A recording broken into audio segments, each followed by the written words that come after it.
Greetings, salutations, and other big words. My name's Ethan. My handle is Wrangler. Welcome to Frequency Studios, weekly wing it number 141 here on Rumble and YouTube. And since it's just me to start off, I figure we jump back into some Silk Song. But first, I wanted to say hi to Christy hanging out in the chat. Welcome, Christy. How you doing tonight? She says hello to everyone who is about to come in.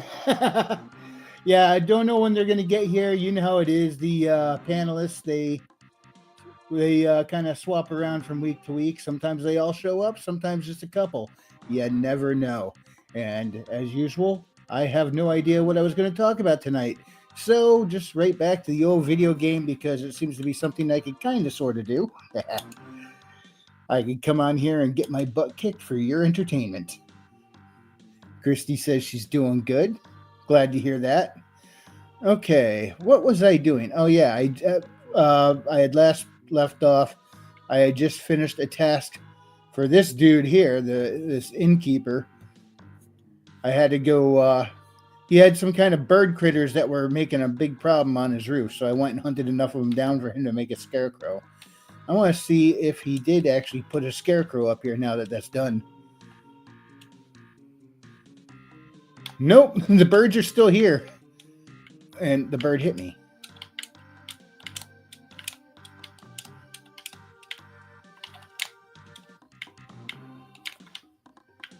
Eat those. All right. But I did get a nice little toolkit out of him. So now my tools, for example, these are the traps I could set. Someone walks into that and they just shred them. And I can also throw those spears. So apparently that that item I got, the toolkit makes those sharper. So they're supposed to do more damage now. Although I haven't really tried it out yet, other than on those birds you just saw me do. But I did already smack him a few times with the needle before they hit him with the trap. All right, so I got to figure out what was my next thing going to be. What I'm doing is I'm kind of near the end of Act 1. I haven't gone and fought the end of the Act 1 boss yet. I think he's called the Final Judge. And so I'm just kind of going around. Let me get back to the map here. I'm just going around trying to finish off any side quests, see if I can find any items. I know there's stuff I've seen. There are plenty of things to be done that I haven't found yet that are within Act 1. Like Threadstorm. I want to pick up that ability pretty something fierce, because I got my butt kicked by that in Hollow Knight when I was playing the knight and fighting against Hornet. She'd bring out Silkstorm and just like thrash me. I was like, I want that ability back. All right, so let's see. Can I get up higher that way? Let me fill in some of this map if I can. Let's see. All right, let's see if I can find anything doing this. Nope, not really. Oh, wait a minute. If I just... Oh. There's something up there. How do I get to it? Oh, you know what? That probably goes up to this. I would probably have to get into the Citadel above this map area. Let me go back to the map. Okay. Yeah, I'm in Greymoor. Okay, up where you... Let me get the mouse on the screen. Oh, it's not appearing. Okay, but up at Blasted Steps where you see that white orb thing, that is the entrance to the Citadel. I haven't gone up to... I know there's a boss there. I haven't gone to him yet. But I may have to get up there in order to come down on top here, because the whole map interconnects. What's going on, James? Weasel in a box. Yeah, badger in a box. I think you're on mute. Okay, Thank you. That time it was my microphone. My microphone's got a little mute button on it. Okay. Ah, there you are. Yeah. Yes. How you doing, man? I am all right. Today was a bit of a slow day. I had a lot to catch up on, going through files, cleaning crap up. Now I'm resting. Right now I'm in the box. You know, it's Monday, so I should be going through my metamorphosis. Ah. So what form do you think you'll be Space Pug. Haven't seen It's you in a while. Monday. It's Monday, so Monday's the Space Pug Day. Hail world. Hail. It's nice to visit Earth. I got my real dog, my French bulldog, right underneath my desk, chewing at a bone that I'm holding.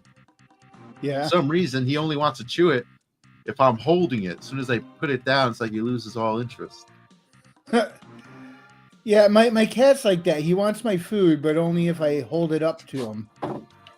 Yet, as soon as I put it down, he sniffs at it and he leaves.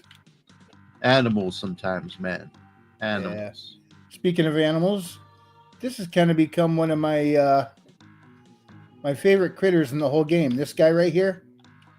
He's my transport. Check it out. When I ring the bell, he purrs. I don't know what. I still can't figure out how to get the sound to come through. But yeah. Actually, I got it so low I can't even hear it myself. I figured, why have the sound effects if I can't share them? So,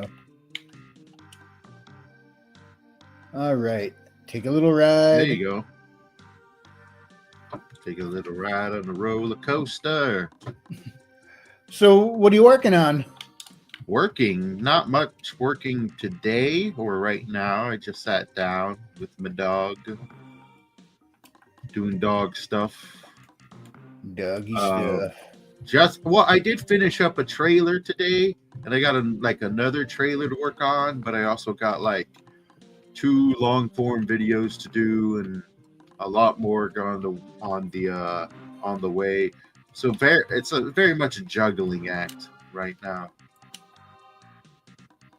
Whoops. Oh, I just fell a long way. I'm glad I don't take fall damage.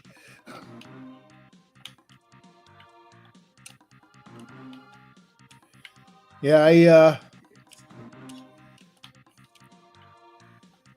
haven't gotten much writing done since I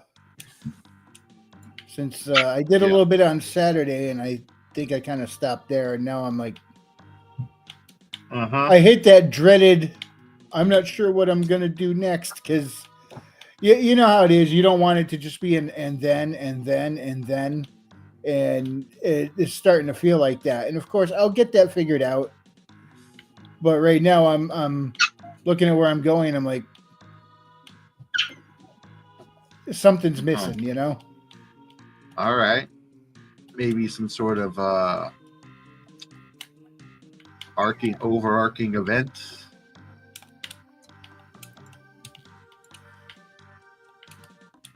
Yeah, I mean, I had some stuff getting nice and dense there for a little bit. Yeah. But then I just reached a point where I'm like total blank. It's like I can't think of what to do to make it not just a series of action moves from here to the end. Okay. I mean, I have some stuff in mind for at the end. It's just like I'm in that in between. It's like, how do I get from here to there? Yes, the between. But yeah, that's the dreaded middle. That's a dreaded middle people talk about. You know, like, oh, you get stuck in the middle. And obviously, I don't want it to just be a series of filler moves to get them from point A to point B, but it's kind of boring, you know. I don't want to do that. Yes. I mean, not that the action itself would be boring, but if it's just they're going around having action just for the sake of move the plot along and not really contributing anything new. Yeah, maybe you can put in some character development or something. Yeah, that's what I'm trying to figure out. It's like I have the character development slated for the end. Yeah. And that's not good enough. It's got to come along through the whole thing. Yeah. Oh, speaking of character, do you see the stream that Royce is doing with Daniel P. Riley? No, what's going on there? What's going on? They went on and whoa. Get away.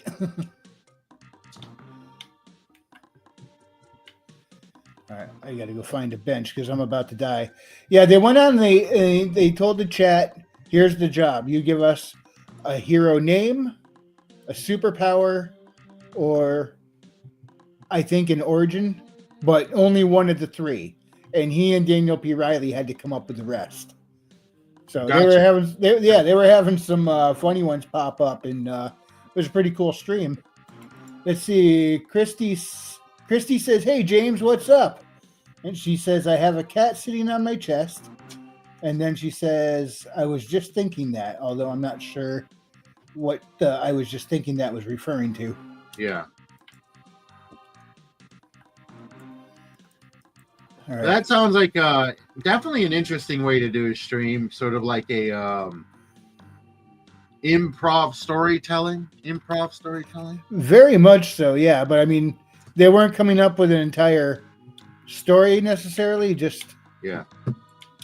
But I mean, just what they were coming up with off the cuff was like the stream. It was fun. It was fun. Yeah. Okay, that's interesting. I might have to check it out if I could slot it into what time I have. But oh, you know what is new?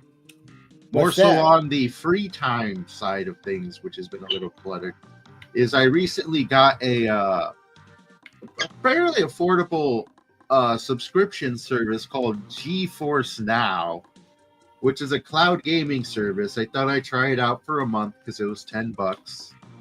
And they give you like 100 hours of cloud gaming for the month. And I thought that's perfect because there's like they say it's parsed out to about 6 hours a day. There's no way I could play 6 hours a day. I just can't. Yeah, I thought I'd give it a try, and for the most part, it's actually been pretty good. Clearly, depending on the hours, who's online and whatnot, but for most games that are not like heavily Twitch-based shooters, it's pretty good. And the Twitch-based shooter ones kind of play as if they got a tad bit of lag, but they're at least very pretty to look at. What's up, Raven? Hey, yes. Let's see if I can stop sneezing for a while. So what game were you talking about? I wasn't talking about a game. I was talking about a service, GeForce Now, cloud gaming service. I figured I'm working at home. I'm working on the Mac.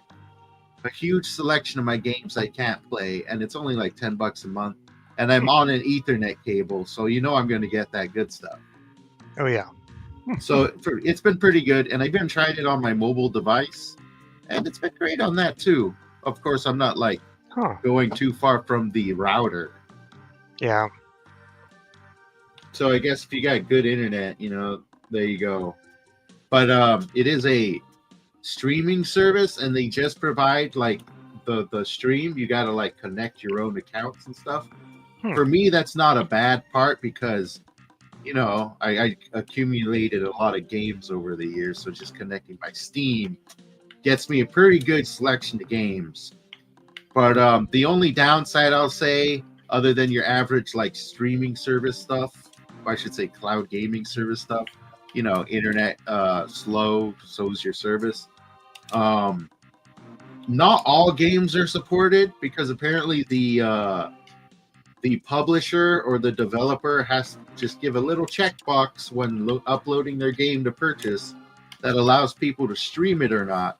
So so there's a good portion of my games that I would like to stream that I can't because the publisher just doesn't allow it. That's unusual for the most part. That is. I mean, I own it. Come on, guys. I mean, the only ones who really ever seem to get cranky about that stuff is Nintendo for the most part. Yeah, but I guess it's a publisher to publisher thing, or whoever uploads it, so it might be the developer. Some of them just don't allow it, I guess. Could it be that some aren't aware of it?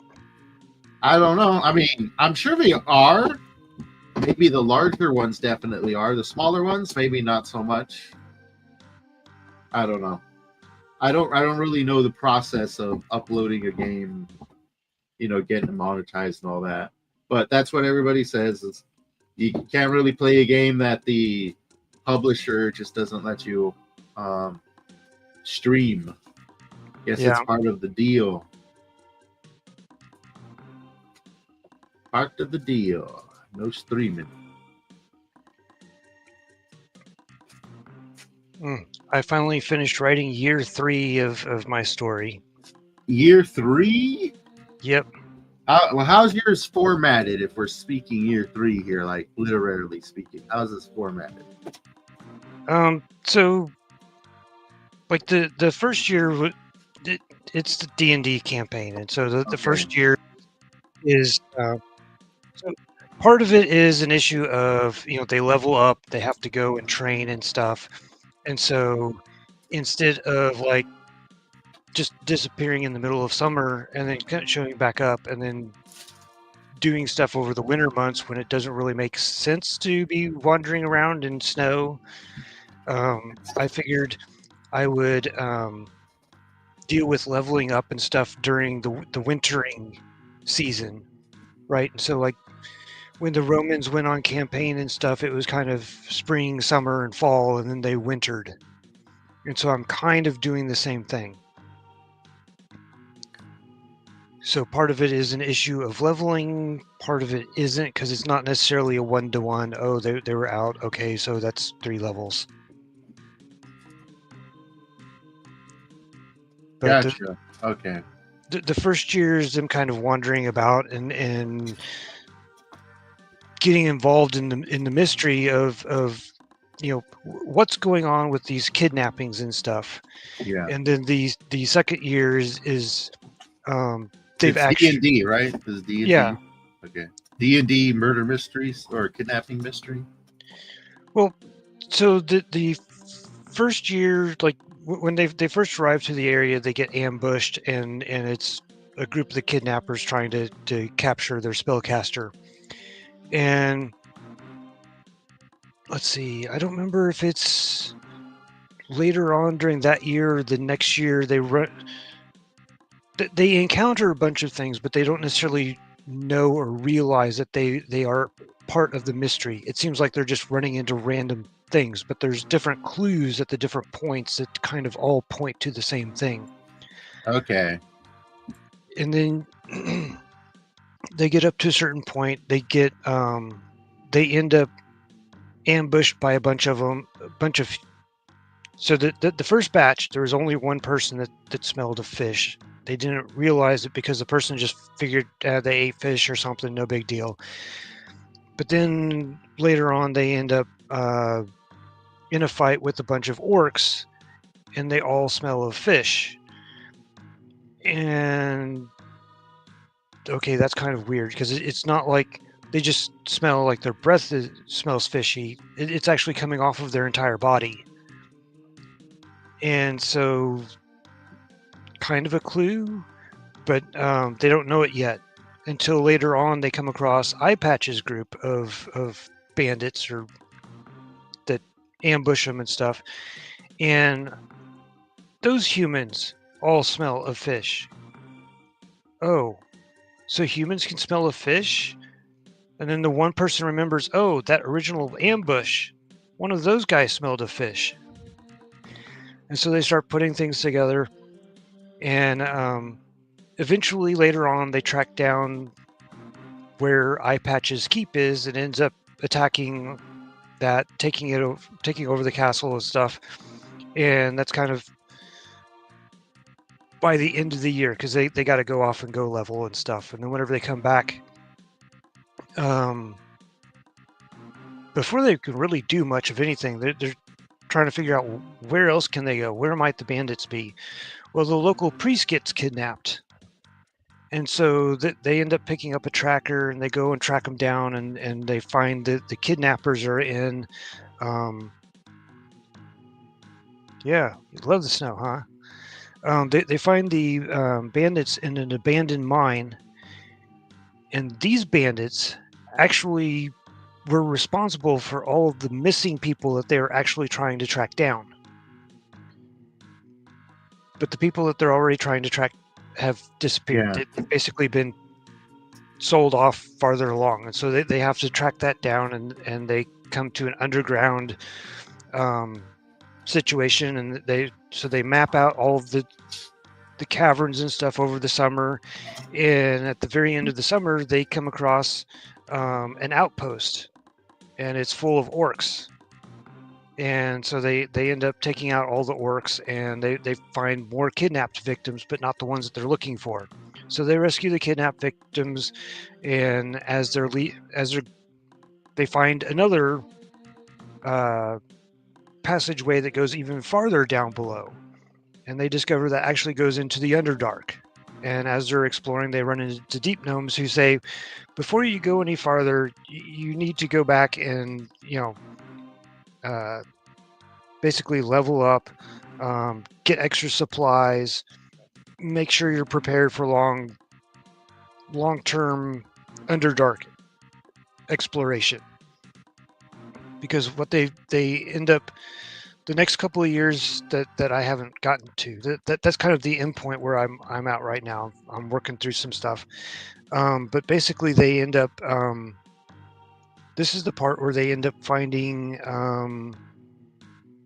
basically the route through the Underdark to where the kidnappers are taking the kidnapped victims, and they're kind of finding out more of the story that they're kidnapping spellcasters. Granted, there's other people that kind of get caught up in the kidnapping and stuff, but their main target is spellcasters, and they need the spellcasters in order to sacrifice them to create the domination stuff, because they're trying to basically dominate the overworld and bring in their deity.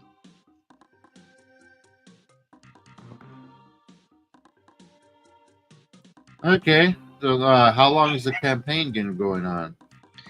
I don't know. Like, I'm in the end of year 3, the beginning of year 4, and that's kind of the closeout of book 1 of the 3 books in the campaign setting, or the campaign story. And so I'm guessing maybe possibly another 6. Maybe not. I don't know. Kind of depends on how I want to tell some of the combat stuff, because some of the combat stuff is just, oh, yeah, more monsters to level up on, hack and slash stuff.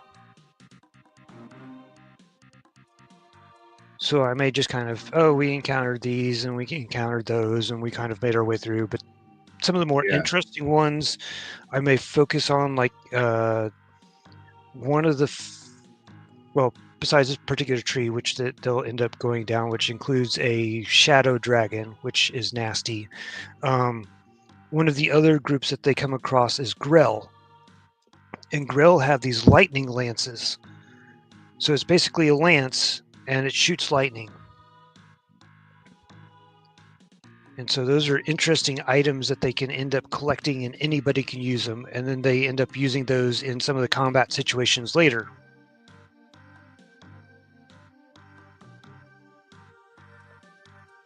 So I may just skip over some of the, that they fought these monsters and they fought those monsters, and just focus more on the more interesting ones that give them specific magic items or specific tools that will be useful later on. Yeah. Not all things from a campaign spice up the literary side of things. Gotta bypass the mundane, as they say. Yeah. But there's a lot of very interesting, and I guess we call unorthodox ways of storytelling out there and obtaining story. Like there's actually this YouTuber. I'm not sure if you guys heard of the game Project Zomboid, but it's a top-down sort of survival zombie simulator. And it also has like all the controls anybody could ever want to create their own sim and sandbox. And this one guy will get 100 players, and he'll set up a scenario and special events in the scenario, and he'll just put all the players in there just to see how it unfolds over the course of I think he said it was like 4 hours. Yeah, and some of them were very interesting. There's a lot of strange storytelling that happens. Generally, you get 100 players together in a survival simulator. Like there was this one guy where he ended up being part of this small faction of friends who were just kind of helping people. They were the ones that went around helping everybody. And the whole scenario was 100 people stuck on a giant cruise ship. As fun as that sounds. So, Oh boy. So this zombie attack happens, and the cruise ship is docked. So the zombies, they have to kill them all. They start just slaughtering people in mass. So him and his crew help repel the zombies, but near the end of it, almost all his homeboys died except for like 2 of them. And then both of them ended up joining this separate underground faction that was always like at the bottom of the ship.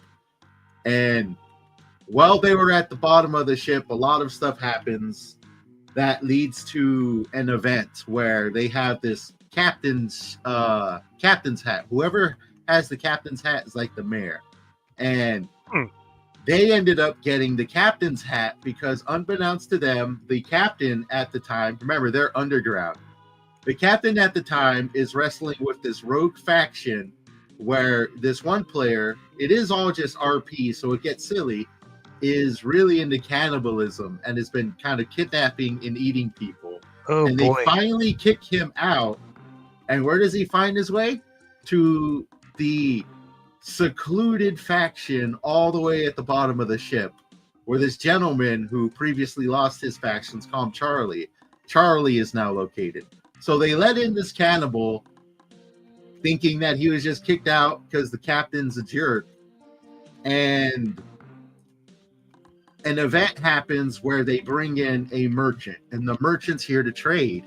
And this faction at the same time, let's call it Faction X, they're the ones at the bottom of the ship not knowing what's going on.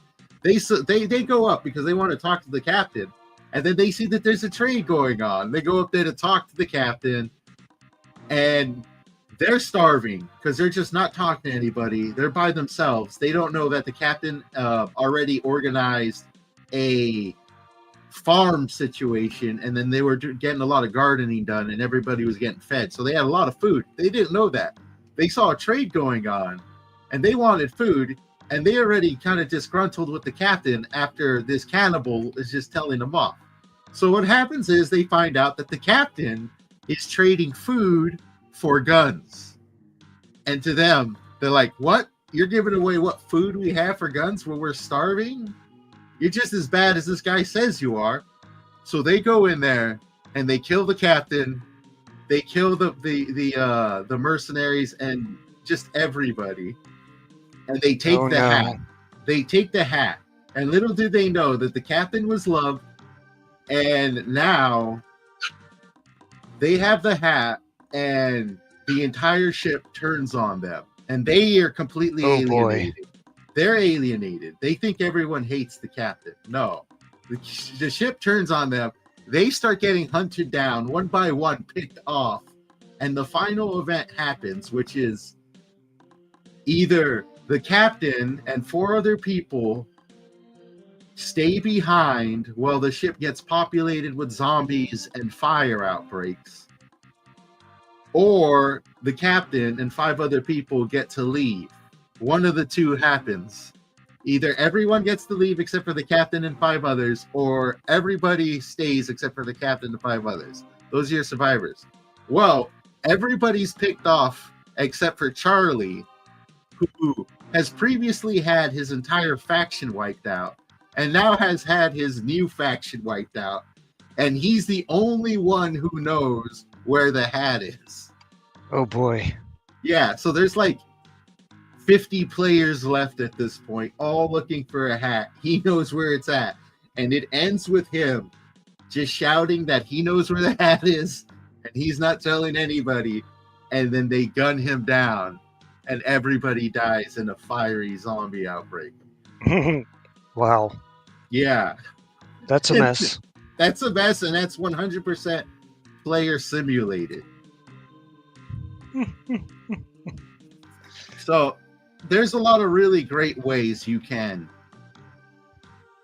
explore storytelling. I mean, that alone, what I just told you, is a perfect freaking setting for a mini series or a book or something of the sort. Oh yeah. Wrangler, what has been some inspirations for you? Some more, let's say, less than conventional storytelling methods.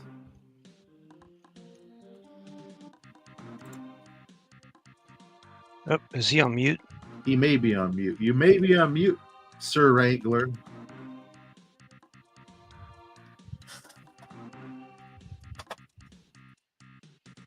I hear something. His character stopped, so I'm just assuming that Yeah. that he's getting to it. He's getting to it, everybody. Just calm down.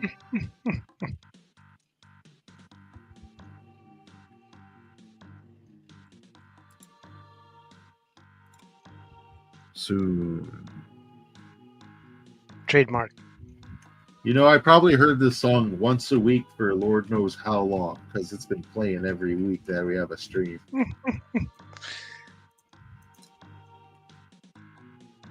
It's not a bad song though. No, it's pretty good for just like generic dungeon synth. Uh-oh, he's talking in chat. He says he's trying to talk.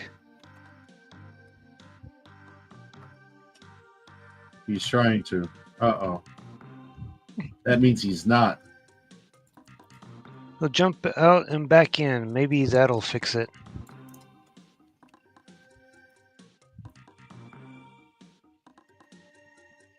That means he's not. Wrangler! So how long have you been writing this this campaign turned book?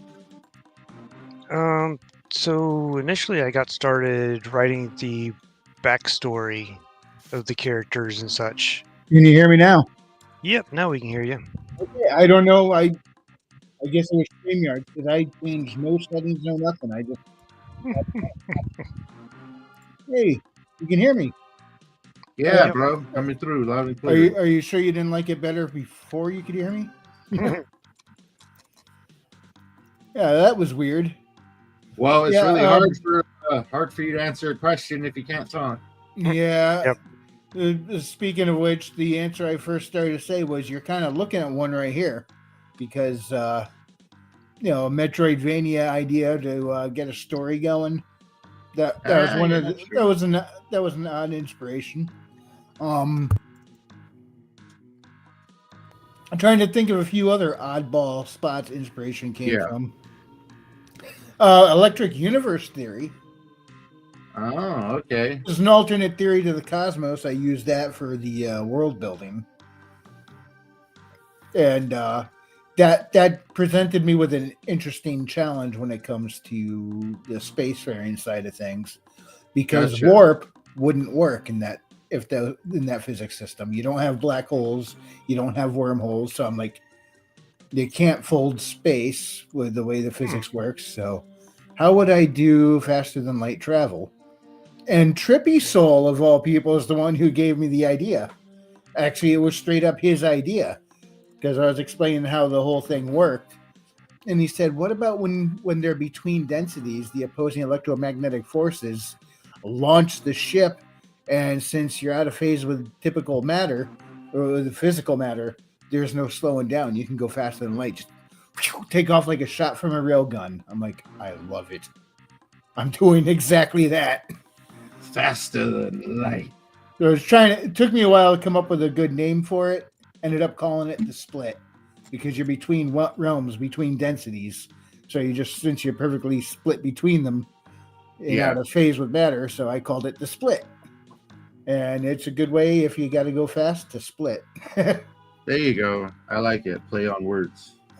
Yeah. Nice.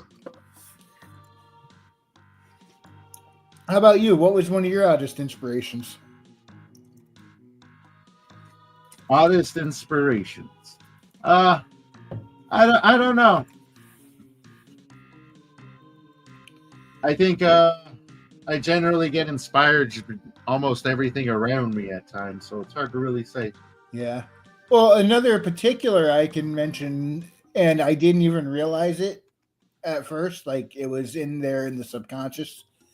It was a line from the cartoon show Gargoyles, where the bad guy's assistant said he couldn't stick around for the coming battle, but I wanted to remind you of a few things. One of those is, remember that whether used for science or magic, energy is still energy. And looking back on what I wrote, it's like, wow, I really did stick to that, you know? Energy is still energy. Or is it? I like that show a lot. Yeah, that was pretty good. They wanted strong female characters. Detective Mazza in that, she was a really cool character. Yep. And she was a force to be reckoned with when she needed to be. But if you close your eyes and just listen to all the voice actors, you realize it's Star Trek: The Next Generation. Oh yeah. That's part of why I liked it so much.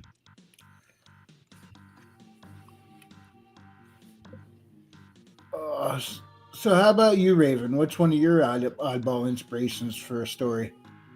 I think that kind of started it off. Yeah. Oh, you're right. Well, here's an oddball one. It's never one I'm going to do, but you know how for a while they were trying to do identity politics and everything, and it's got to be about this lifestyle or this orientation or blah blah blah. I'm like, yep. All these attempts, and they can't do one that's actually good. Well, the problem is when you have the ideology, the story in service of the ideology instead of the other way around. You know, it's almost going to be a foregone conclusion that the story is going to suck. But I wanted to take something like that and see if I could come up with an awesome premise where it would fit. And I do think I came up with one, but it would actually make a cool.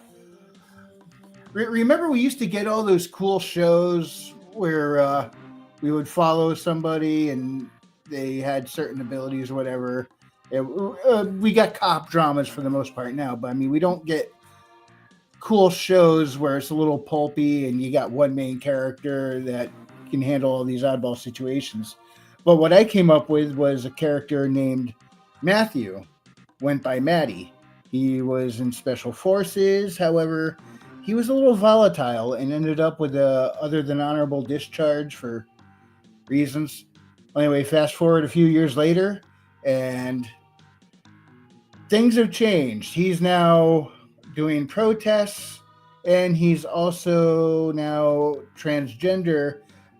Is now known as Madeline. Goes by Maddie. Some things never change. Well, anyway, out at a protest, a few times civil disobedience, got arrested, slap on the wrist, yada yada. Well, one time he went too far and he hooked a Molotov cocktail at a cop car. The judge goes before the judge, and the judge is like, Maddie, again, and this time you've done crossed the line. I can't let this slide. You're going to jail. So Maddie goes to the slammer, and the first night there, the correctional officers come take him out of his cell and bring him to a room. he walks in the room, and there's a guy from the government sitting at a table, and there's a paper sack on the table. Now, he's sitting there looking over Matty's file from his government days, his training, and all that back when he went by Matthew. And he said, your sentence will be suspended, or what was it, commuted or whatever, if you work for me. And pushes the paper bag forward and says, put these on. Matty looks in the bag and goes, these are men's clothes. I identify as a woman. And the government guy says, from what I understand, you consider your gender to be fluid, do you not? And Matty says, that's right.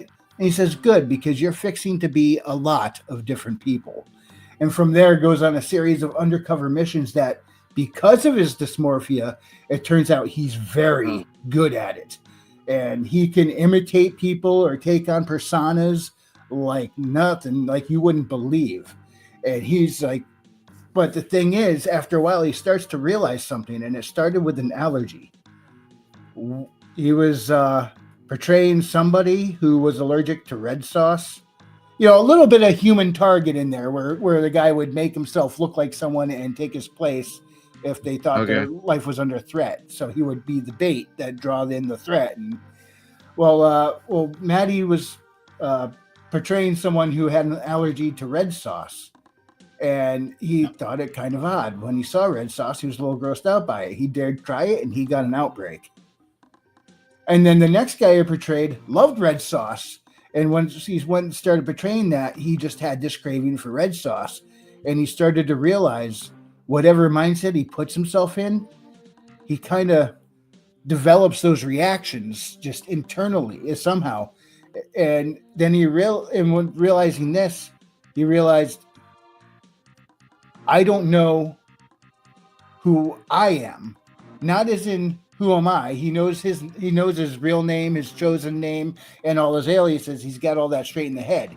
He starts to question, what are my actual wants, my desires? Who am I as a person? I don't know, because he went through his whole life kind of being different people, but never really being himself, and then has this big identity crisis right in the middle of a critical mission. So in a way, it could be a superpower for portraying people and doing the undercover missions, but on the other hand, it's really messing him up in the head at the same time. So he's got to learn to work through this while in the middle of a serious situation and not screw everything up. So I figured doing something like that, it would take the fact that he changes his identity as an actual plot point that helps build the character rather than preach a narrative. Now, what do you think? That's my oddball idea. Doppelganger. But I mean, in this case, it's not about this is my chosen identity and hammer it in your face. It's about this is a mental issue that almost works as a superpower in a way, and trying to find that balance and figure out who he is. What does he want? What are his actual preferences, not just the ones he's absorbing from people around him and portrayals, you know? I think that could make an awesome cop drama type of show. Yeah, I can see that being like a pretty good science fiction mystery show, a thriller. Yeah. And that was all because I wanted to challenge myself. Can I come up with one of these pushed characters that actually would be good, not just political messaging slop, you know? You could probably use a couple episodes from the Rockford Files. You believe it or not, I have never read those or seen them or A TV show. James Garner. Yeah, okay. I thought it was a book series first. Maybe. I don't know. I'm just aware of it from the TV series. I've heard people talk about it, but I've never seen it myself, so I don't know. I could be wrong. He was the one that made the what is it called? The J-turn or something? Popular. Where like you drive backwards real fast and then you spin the car around. Oh, okay. Take off. Yeah, he was doing that all the time. Hold on, you mean the Dukes of Hazzard didn't make that popular? I mean, they may have picked it up from the Rockford Files, but I think that was the first TV show that really did that a lot, because that was like his signature move. Yeah, and I do have to check that out at some point. There's a lot of good television out there. Weird television too. Unfortunately, most of it is from years gone by, but every Yeah. once in a while, a new good one pops up. Older. By the way, has anyone seen Tony and Ziva? I wonder if that's any good. I mean, it is an NCIS flick, so it might be. What is it? I don't know. I haven't heard of it. It's the characters from NCIS, Tony and Ziva. They got their own spin-off, the two of them. But I don't know if it's any good or not. I saw part of the first episode. It seemed kind of slow, but they're kind of building up the premise, so that can drag a little bit in the beginning. But I didn't even see the entire first episode, so I can't say if it went well or not. It's one of those deals. I walked into a room. My folks were watching it. I watched a little bit of it with them, and then I left to go do stuff. But, okay, one of those. Yeah, that's how I see most shows. It's somebody else happens to have it on when I walk into the room. I go to visit somebody, they're watching it. That's when I see it. I don't sit and watch television anymore. I mean, I got YouTube. I can look up a subject matter, a podcast, or a video essay on some kind of subject I'm interested in. So I don't turn on the TV and,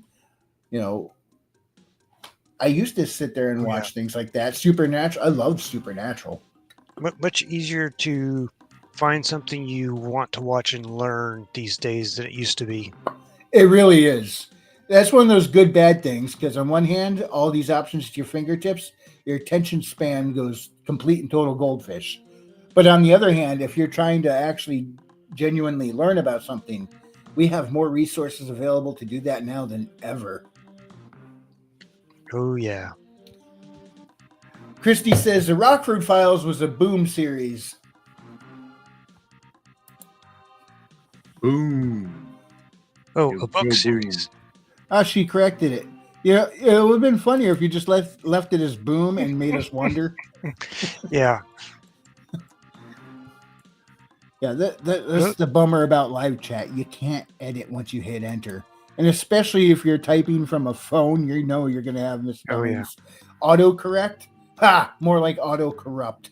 But yeah, it doesn't surprise me that it was a book or based on a book series. But I think the TV series was just kind of loosely based on it, maybe? I don't know. I don't know how accurate or how close it was to the books.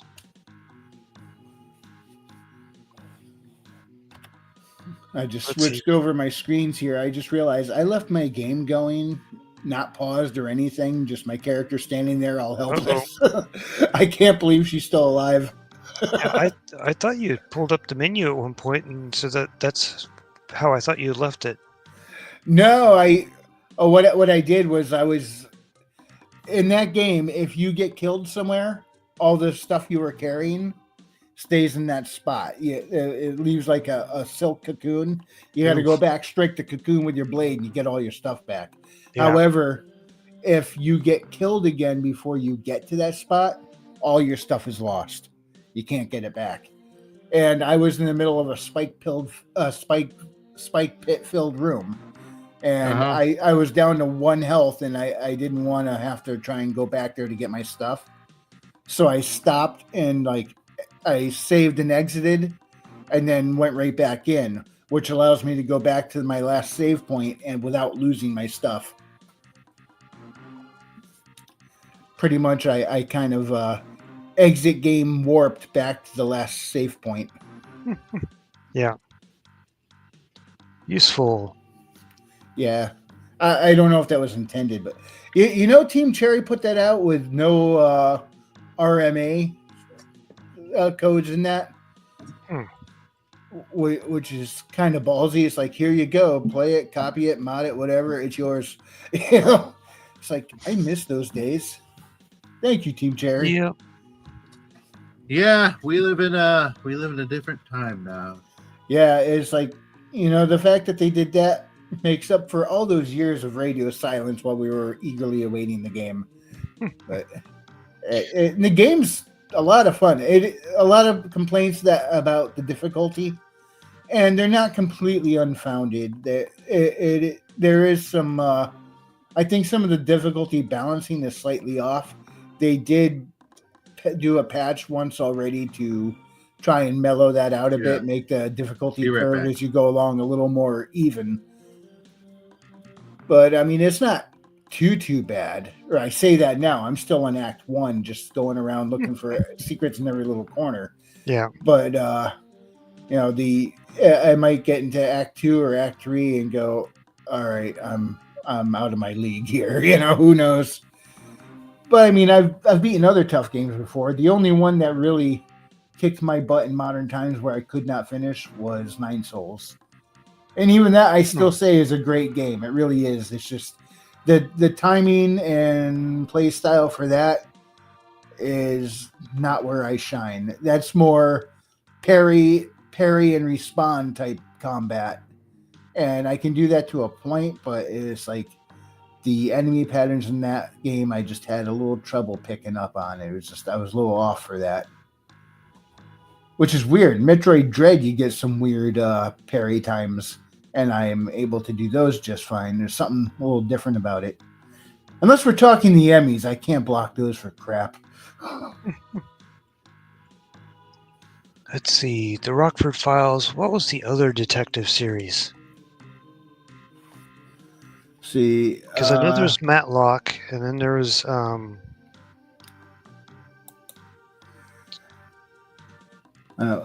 Christy says one of the guys who was in the book was a character in the series.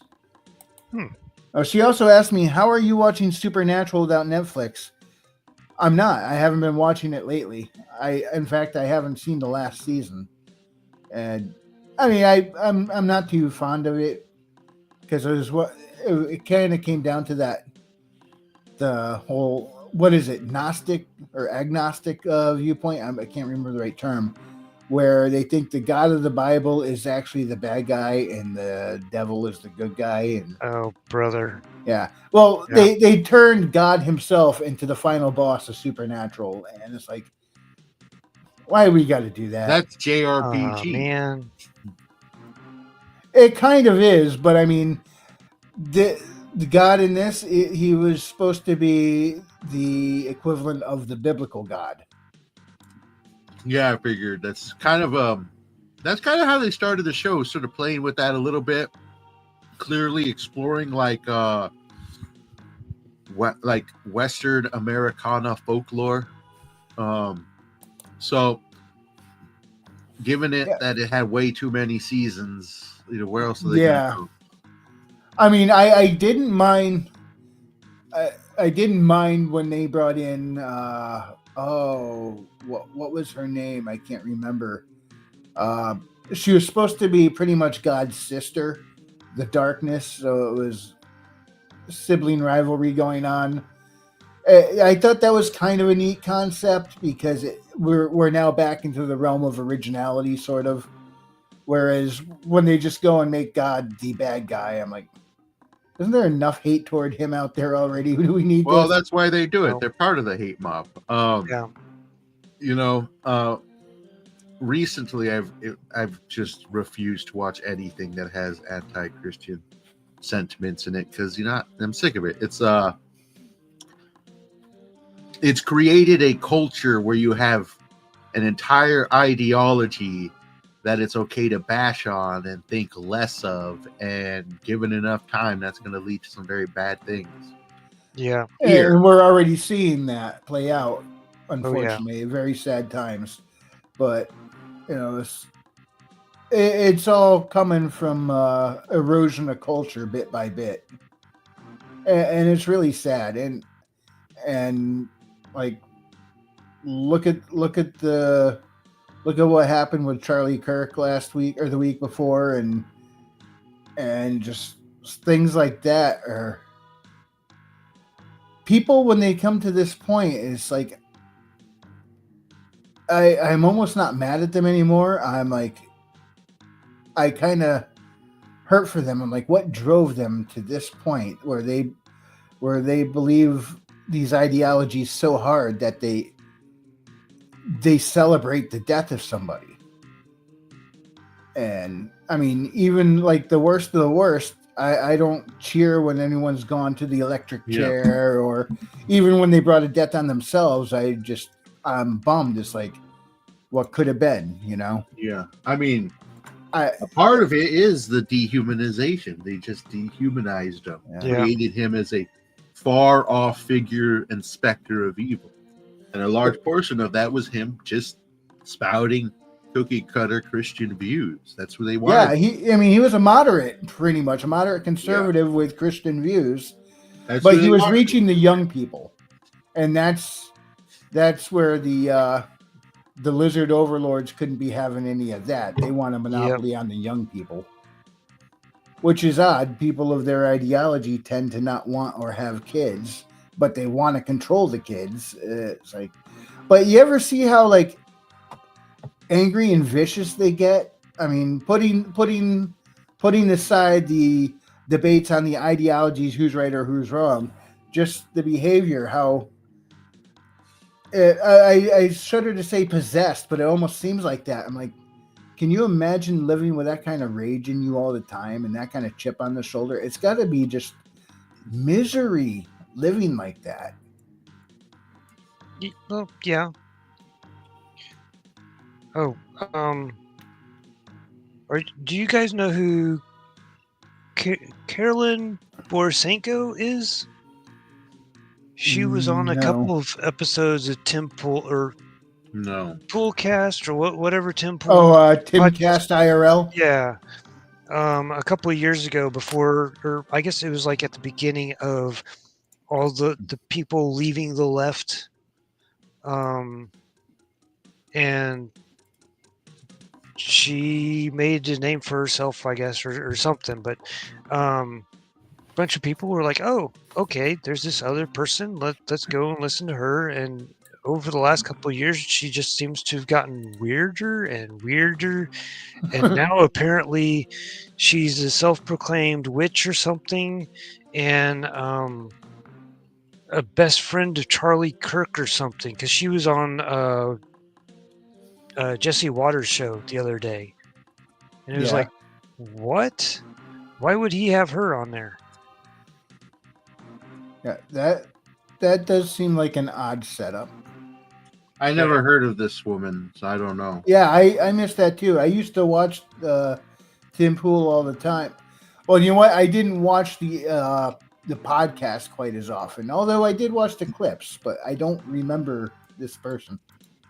Yeah, but I think that was around 2020 when because I think that was the left stuff started.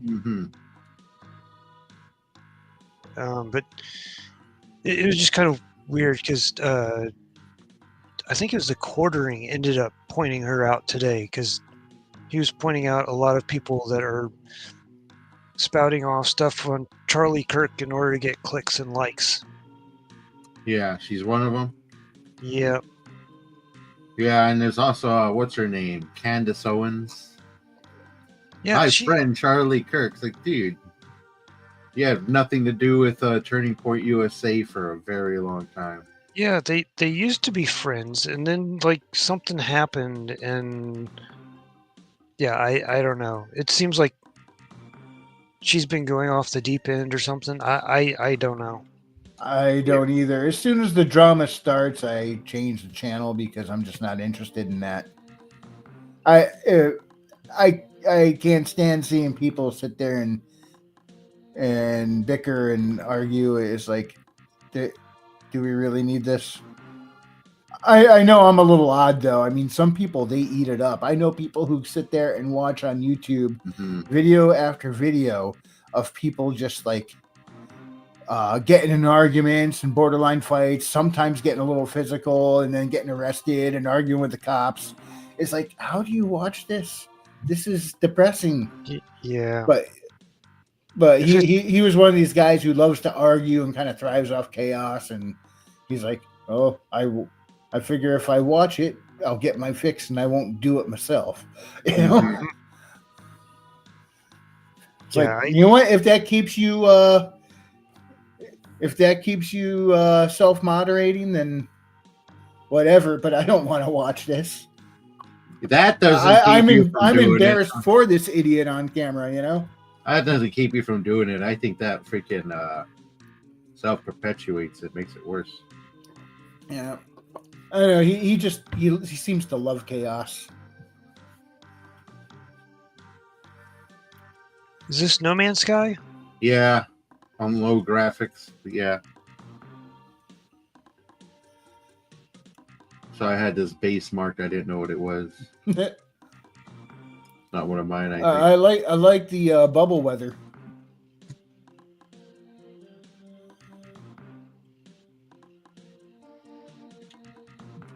I got the buildings over there. Now you were telling me how this is like a little under the radar compared to some others like Starfield, and this is what Starfield should have been or something. The creativity in this.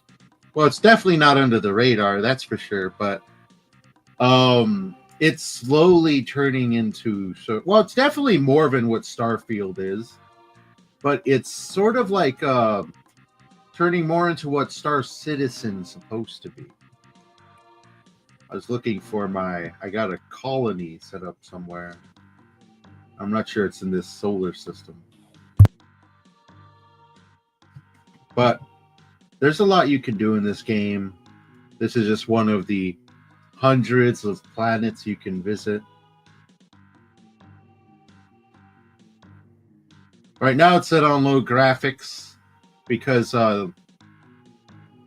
unfortunately this computer has a 4K monitor, but it doesn't have a graphics card strong enough to run it, really.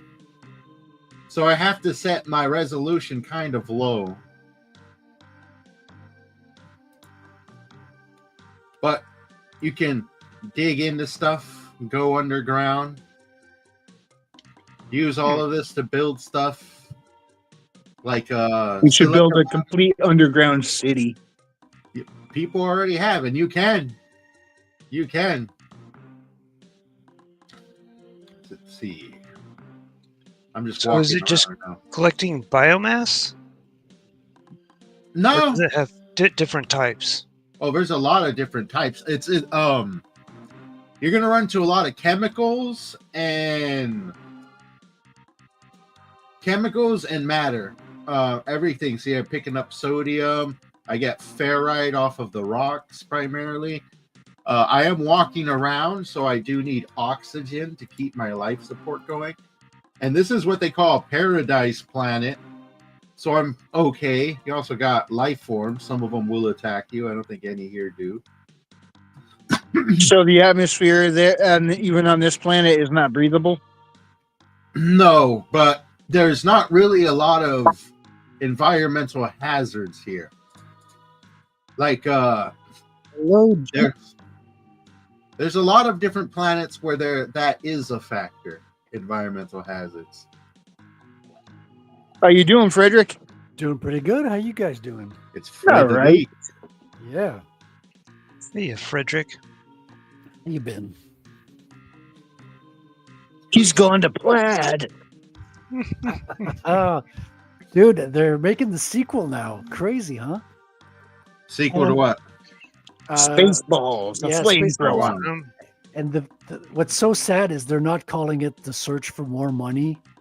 Like they totally announced the name of the sequel in the original and they don't use it. I mean, what the fuck? Yeah, that Oh gosh. that is weird now that you say that, because I do remember him saying that. Yeah, yogurt. Spaceballs, the flamethrower. So I heard, and maybe I heard from you. I don't know. I'm trying to remember where I heard it from. John Candy's son will be playing Barf. Yes, I think I told you that. It's pretty cool, huh? Let's see what happens, man. Because Mel Brooks, he came back with I think, what is it, History of the World 2 or something, and it was kind of woke and bullshit. Yeah. It's not a guarantee that it's going to be good. They just did a remake. they just did like a sequel to Liam Neeson's what do you call it? His satire films. What's the cop? Yes. Um. Naked Gun. Naked Gun. Yeah. That's And- Leslie Nielsen. Leslie Nielsen. No, but Liam Neeson is the one playing the modern one. Yeah. No, that's supposed to be Leslie Nielsen's character's son. Yes. So people are liking it. They're saying it's not as funny as the original, but it's still good. So Mhm. that's Now, as was good as you can Priscilla? get. I heard Priscilla Presley was in that as his mother. I didn't see it yet, so I don't know. Oh, okay. Sorry. So I know what's her name? Pamela Anderson is in there. Oh. Really? I think she's his wife or something. Oh, Or yeah. love- I heard or that love it was a it. big deal. They actually ended up getting together on the set. Yeah, or love interest or something. Yeah. Huh. So I remember her way back on Tool Time with Tim the Toolman Taylor, Home Improvement. Was that her? that was not her. She you know the set girls he had on the show. Yeah. Pamela Anderson played one of the set girls. Are you Did sure? she? Yeah. Because she's already kind of famous in the 90s, right? Well, from there she went on to do Baywatch. Did she? Huh. Huh. She must have been. I remember Heidi. I guess it was. I one- love that Aurora looking warp field. Yeah.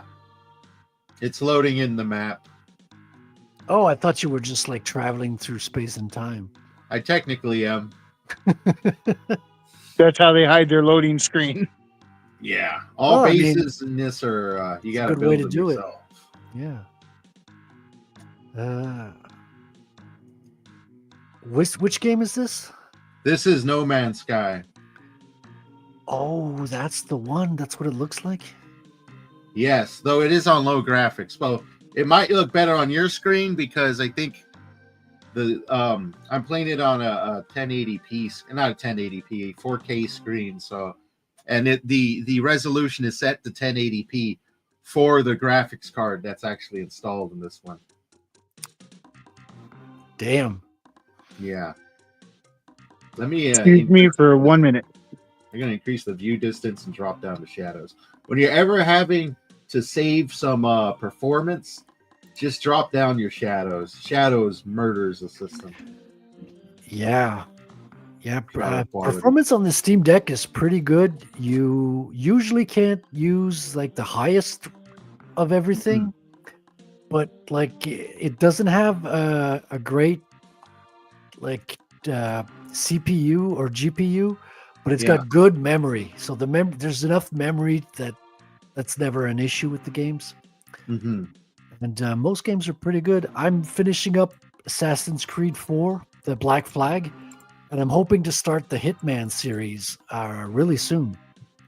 Hitman, now that's a good one, bro. That's like top-notch stealth action. It looks great, dude. I'm kind of I discovered it following the James Bond announcement last couple of weeks. Oh wow! And they're like, yeah, the studio that made Hitman is going to do the James Bond. And I was like, the trailer looks great. And I was like, okay, what is this Hitman thing? And then I started looking into videos on that, and I was like, wow, this looks like a lot of fun. Oh yeah, dude. They have so many games, and all of them do pretty much, well, not all of them, majority of them do justice to the series. And it's really just like the newer games are just a reason to give you to go on heists and stuff. Well, the newer games are like 1, 2, and 3 are packed in one menu under one game, basically, called World of Assassination. Yeah. So I got that. Like, it was on sale as well, like when I was looking into it. So I was like, oh, $40, 3 games. Sounds pretty good. And it looks beautiful. I mean, it looks gorgeous. I hear a lot of good things about it. You can execute your murders in creative ways in various approaches. So you have to listen in on your target. You have to get a sense of the location, and then you have to piece together how you're going to do it, which sounds like a lot of fun. Oh yeah, I remember having tons of fun with that. Like, grab poison this guy. He gets sick. Knock him out. Steal his costume. Put his costume on. Bypass the guards. You can't take your gun with you, so you gotta find another way to kill this woman once you're alone with her in this motel. Yeah. And it was there's one like of the first. It was one of the first video games that used the swapping costumes feature. Mm-hmm. Yeah, So that was a big one. costumes grant you access to certain locations, things like that. And there's like a hierarchy of costumes or uniforms, clothing, whatever. Mm-hmm. So you have to swap different outfits to gain access to areas. It sounds fascinating. And NPCs travel the map in particular patterns, or sometimes they'll only go down one route a single time, giving you an opportunity there to take them out. Like, like I remember there's this one map, it's jam-packed with people, but if you go into like this darkened corner while this man and woman are walking down the stairs, you can shoot down the chandelier and get both your targets at once. Yeah, things like that. That sounds freaking fascinating, man. I'm loving the concept, and apparently it's some of the smartest NPCs out there, like most complex, I should say. Definitely, because the NPCs are a huge portion of it. They all have, like I said, they all have their own paths and stuff. Like, they're built for the levels they're on. Yeah, it's all about tricking the NPC, right? That's why you put costumes on, and you can talk to people. You can, yeah. Sounds like a lot of fun. I remember getting deep into that for a little while, and it got bad. I was like watching videos on how to get perfect executions and shit. Yeah, because you could get stealth assassin when you no one detects you and you don't leave any bodies behind, things like that. Yes, I love those. I remember it's like, aha, so if I pick up this rock, throw it at the window, they walk near the window, and then I can shoot through the window. I don't even got to enter the building. Save myself 20 minutes. Yeah. I didn't ask how big the room was. I said I cast fireball. Yeah, I was wondering about just dropping the entire building on them.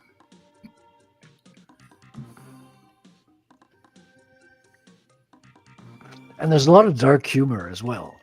Mm-hmm. Like you can. There's a location in Miami where you can put on a mascot suit. Yeah. And if you do the kill in the mascot suit and you finish the game, that the level in the suit, you actually fly away as if you were the bird, which is just a joke, So a lot of little like Easter egg humor in there. Do you guys see that? What was that flying across the screen? A gigantic fucking worm. Oh, get on a hook and catch a huge bass. Is that going to come eat you? No, it won't come to me, but I can accidentally go to it. So how many planets can you visit in No Man's Sky? It's procedurally generated, so it's like a really, really, really, really shit ton of them. Is it worth it, or? I mean, if you're into the type of exploration gameplay, mild survival mechanics, and basically a space sim with continuously free updates for the last 9 years with no paid DLC, if you're into that. Is it an MMO or is it just single player? It's multiplayer. You can go multiplayer, get a party going, but it's not really massive multiplayer.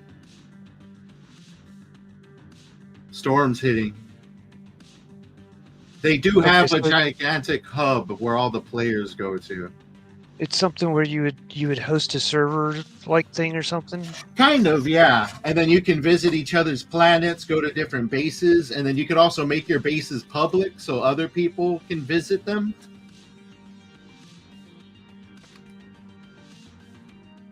Where the hell's my base at? Yeah, because that game was like famous right before it it launched. Yeah. There's a lot of hype around it. There was a lot of Infamous. hype, and then it became infamous.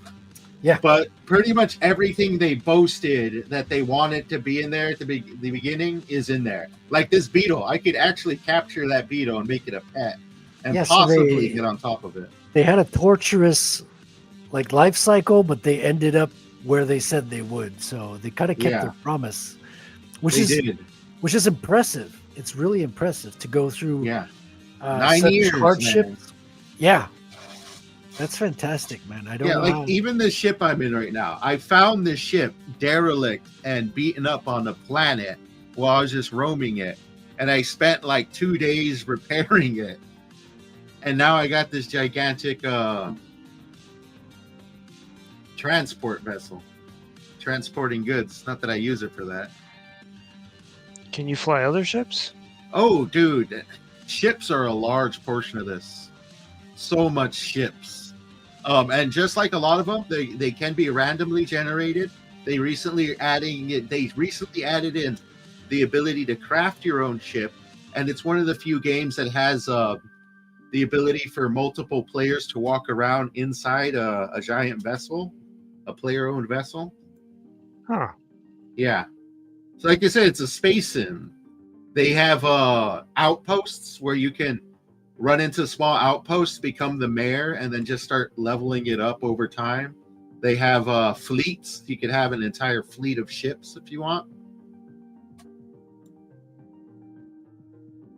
And of course, factions. It's pretty cool. Yeah. It's one of the games I keep returning to. I'm about to go to the player hub. They got this giant sphere thing they call the anomaly. I like it because everything is sort of like inside the world lore-wise. So this anomaly, like everything sort of does not escape the atmosphere of the game. No sort of menus that you really open up that don't feel like it's naturally embedded in the world. But this is the giant player hub where all the players come to. You'll see other players' ships right now. They all just sort of park here.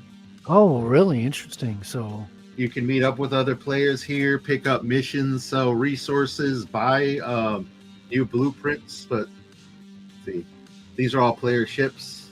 They got nicer ships than me. Look at that fucking ship right there. Wow. Yeah. And that guy's just getting here. He's going to get out of his ship, walk around. That little white diamond shape, that's him. can you GTA his ship? I can't, but I probably could walk inside because he left the back open. And then this guy over here has got an even bigger ship. Look at that. These are homemade ships, the big ones. Those are the homemade ships. Look at that. Dude made that. You got to buy or hunt down the blueprints for the various components. So a lot of it is crafting based and discovery based. And, Oh, interesting. these are all individual ships, so you can get an idea of the crazy designs. That's some starship there. Look at that one. That's a pretty crazy one. This one looks like it was a homemade ship as well. That's my ship right there. We already seen that one. This is a basic start ship you start off with, so all noobs will have this ship right there. That's a nice one. That's a fighter. There's different classes, of course, like mine's a cargo ship, can carry a lot, but then you have fighters and stuff.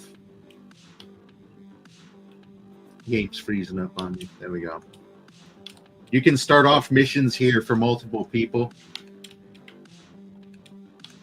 That's a player. Kind of reminds me of what was it? The X games. X Rebirth. Yes. I have one of those games. Yeah. I'm into those kind of games, but they kind of got to meet in the middle for me. They can be hardcore, but they got to be approachable. That's why I return to this game, is because it is very hardcore, but it's also very approachable as a new player, returning player as well. It's one of the games where I never really feel like I got to start a new character to get the vibe of the game again. Just jump right back in. Yeah. Well, that's good. Yeah. And of course, no microtransactions. All of it. That's you always have- nice. Yeah, all the unlockables, all the pieces you have to get through gameplay and gameplay alone. Exosuit upgrade. Another game that got that kind of level of hype was Spores. Do you guys remember that Spores game? I remember it being big. I didn't really check it out too much. Well, you were supposed to start at the cellular level. And no! you grew from like cellular to like insect or whatever Yeah. into like a bipedal creature, and you could evolve your own creature in whichever way you chose. Like you chose to add legs, or add a long neck or tail or whatever. Mm-hmm. But I don't think that one panned out to what it promised, like this one did. Yeah, and they're still updating it too. This is an area where you can buy blueprints so you can build your own base. So there's a lot you can do here. And I haven't even checked out all the updates, but every time I come back, they got new shit. And these are the portals that let you just traverse the galaxies. X4 Foundations. That's what it was. X4. Jeez, I have so many hours on that. If I'm reading this right, it says 3,000. That's a lot. What, you put 3,000 hours? Yep, it says 3,000 hours. Wow. Although That's a lot. part of that is like getting stuff set up to a certain point where I can just leave it, and then I would go off to work for the day, and it would run all day while I was off at work. Just automatically. do it. It's Oh, so automated. you weren't in front of it 3,000 hours. Yeah, because like the station is doing all sorts of stuff. I'm waiting for materials to show up so we can finish expanding the newest, latest part or whatever, and then it takes hours for it to build. And it's like, why do I want to sit around and wait hours for the thing to build whenever I could set that all up and start it and go off to work and then get home and it's finished building. I hear that, yeah. I know that these space sim games, they can get pretty hardcore, man. They can get pretty hardcore. But that's what makes them fun is the just the adventures and the discoveries and the player options. I like a game where you can go off and be a bounty hunter or just like a trader or a scavenger and stuff, Oh yeah, well that was one of the things that I enjoyed about that, and same with the X Rebirth, is that now in X Rebirth, I remember being able to capture the what were they? The self-replicating things. I can't remember what they're called. But anyways, they have massive ships, and for X Rebirth, I believe there was a mod that allowed you to actually board and capture those. Mm-hmm. And I was hoping that somebody would do that for X4 Foundations, and I don't remember if they did or not. I think there ended up being a later update that prevented mods from allowing you to actually capture them or something, and so it was like, ah. That's interesting. Yeah, I don't like it when they just limit options. I'm into just continuously expanding options. So because I want to play the way I want when I jump into a game. Yeah, I think part of it is because they're like nanotechnology or whatever, and so they don't really need an atmosphere on the ship. So where is the crew going to sit? Mm-hmm. I think that's why they did that. I don't know. It's also one of the largest ships. It's also like one of the largest ships in the game. So kind of unbalancing it whenever you can pull one of those out and start fighting the other factions. Mm-hmm.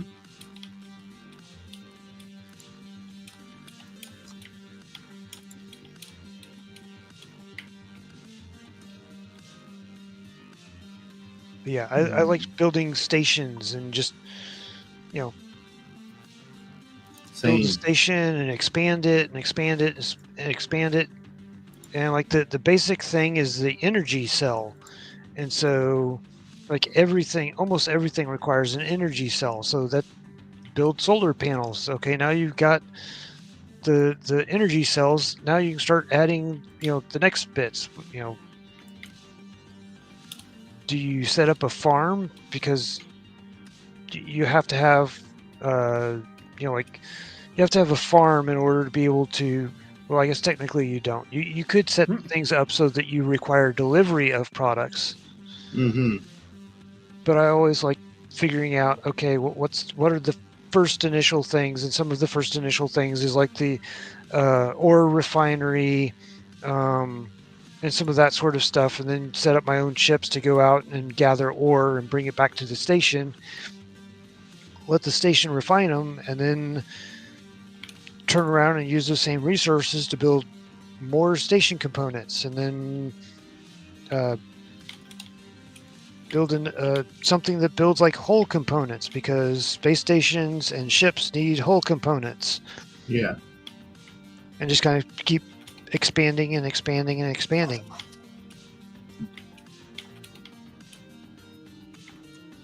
Same. This one you can start making like full-blown sort of like planetary settlements and sort of like planetary space stations. Was that a teleporter? No, my teleporter's already built in here. I was going to build a little landing pad right here. Just need some resources. I think you need 10 of these.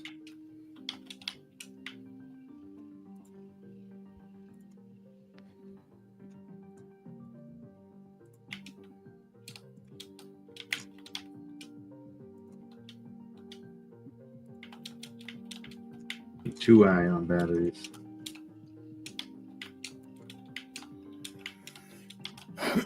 So there is a lot of resource management that goes into this, huh?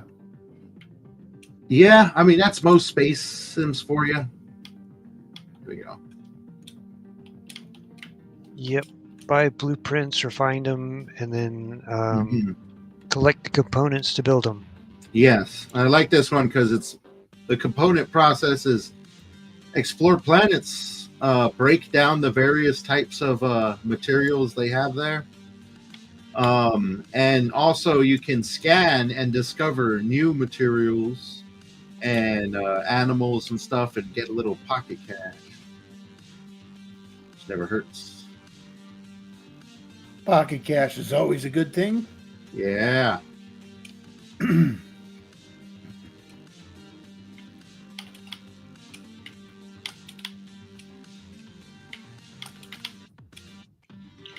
Frederick, did you ever watch any detective shows? Like Columbo. Columbo. That was the one. That was the one that I was thinking of and couldn't remember the name of. We were talking about the Rockford Files earlier. Oh yeah. Columbo was the best in Yeah. my household. Like everyone loved it. My parents loved it. I loved it. He has such a great charisma. Oh, yeah. It was so satisfying to watch him play his Simple and direct. Yeah, well, he would play the criminals like a fiddle. He would just pretend to be dumb, play dumb, and he'd basically have the criminals solve his case for him. That was the one where they kind of like unveiled who did it, right? And it was more about the journey. Yeah, it's the how did it, Yeah. or I should say how catch him, because you were witness to the crime at the first like 5-10 minutes of the show. Yeah, that Columbo actually showed all of the information that you needed to solve the crime, right? No, it shows you the crime. So Yeah, it's not a mystery what the crime is or who the criminal is. The mystery is how is he going to catch him. Okay. So it's all about him playing the criminals and interviewing them and getting them to kind of fuck up in their explanation, right? So basically, he has to get them to fuck up in their alibi. They always make a mistake, and he has to catch that mistake. And that's the beauty. That's the fun. It's like, how are they going to fuck up? How is he going to catch them? Yeah, I always liked the. I was probably too young whenever I first saw the couple episodes I've seen. I need to go back and watch them. But I remember that was always a fun show because I remembered them. They show you everything, and so it fell into one of the categories of you could at least solve the crime along with the person trying to solve the crime or figure out the details of whatever it was. As compared to my mom absolutely loved Murder, She Wrote. No, it's exactly like Murder, She Wrote is another one that's in the same vein. You're not solving the crime at all because you see the crime in the beginning of the show. But you don't see who it was that did it or anything like that. And the one detail that tells you exactly who it was. In Columbo, you do. That's the thing is that I dislike Murder, She Wrote because the one thing that they do not show you is the piece that solves the crime, and it waits until that she solves it before it shows it to you, and then it becomes very obvious that, oh, well, had I seen that at the beginning, I would have known. It's like it doesn't give you a chance to figure it out yourself. Yeah. Whereas Columbo and a bunch of the other ones that I actually did like, that they showed you could work along and solve the crime with the person. I don't know why you're talking about solving the crime. You see the actual crime in the first 5 to 10 minutes. Like, you're not solving the crime. You're watching Columbo do his work. Yeah, you're wondering how are they going to fuck up their alibi so he catches them, because you see the crime take place. You know who the criminal is. Yeah, so you know that information, but there's one of the other. I don't remember. I think was it. I don't remember who the other one was. There was another one that was kind of similar. You didn't see the crime. It was kind of a bit more like Murder, She Wrote, but it showed you all of the details and all of the information and stuff, and so you could go along and attempt to solve the crime before the episode was over. But that was something that you could never do with Murder, She Wrote. The only way to solve the crime in Murder, She Wrote was to watch the entire episode and watch her solve it at the end. Well, Murder, She Wrote was a cozy mystery. It's a very formulaic and particular type of mystery. Usually very almost, I don't want to say slapstick, but lighthearted in comparisons. Yeah. Nancy Drew had more grit. The Columbo, if you're going to go back and watch that, you want to make sure you watch the early series, because they did come back with an older series towards the end where it really wasn't as good. The original ones are the ones that the writers really put a lot of thought and work into it. So, and they had like celebrity criminals, right? Like there's one with William Shatner who plays the criminal. Wow. Okay. So just to give you an idea, there's a lot of like movie stars that did cameos. Yeah. Mm-hmm. Now, are any of you guys familiar with the channel Multiversal Wisdom? No. It's pretty much everything is Batman watching something on the screen of his back of the. Oh yeah, you told me about this. Yeah. One. Reacting and coming up with contingency plans for all sorts of different you characters from all across fiction. Yeah. And one of the ones he reacted to was Columbo. Really? Yeah. And he's going on about how Be right back. He comes across as a bumbling guy. But Columbo's not a threat to him, though, because Batman's not a criminal, is he? No, but I mean, he goes over... he has contingency plans for superheroes and villains alike, because people can go rogue. But when he also does reactions, giving his thoughts on a character or something. Okay. But one of the things he said about him is, "Don't let him fool you. He comes across as bumbling and unassuming, but that's just his cover. When really he's setting his opponent up, and his opponent isn't even aware of it. In fact, I wouldn't be surprised if his wife he keeps talking about doesn't even exist." Yeah, because you never see his wife. Well, the writers explained that Columbo is a mythical figure. He always appears out of nowhere and goes back. Like the show ends the minute he catches the criminal. Like he's like the second he catches him. Like, but sir, you said this. That could be impossible. I got you. So as soon as you got him, the episode ends right there. Poof. And he always kind of appears out of nowhere. So they wrote him as a mythical being, despite being a common detective. Wasn't there one with like a Japanese detective or something? Or maybe he's Chinese. I don't remember.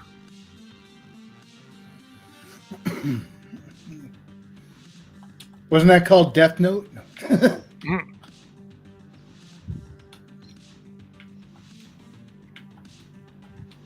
Now I'm gonna have to go look that up.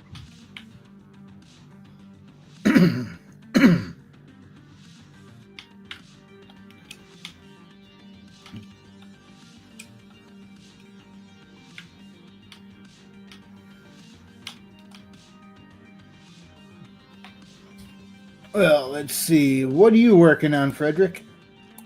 So I'm doing a piece for fun here. We've got a warlock who's trying to boil a frog, cyber frog.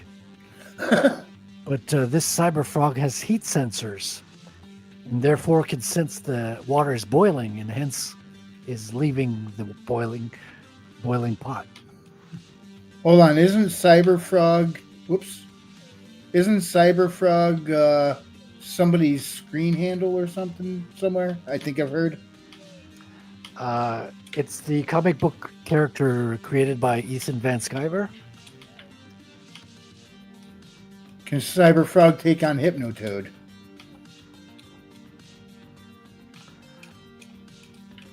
I mean, Hypnotoad, he doesn't seem much threatening other than hypnotizing you. I miss Futurama. Yeah.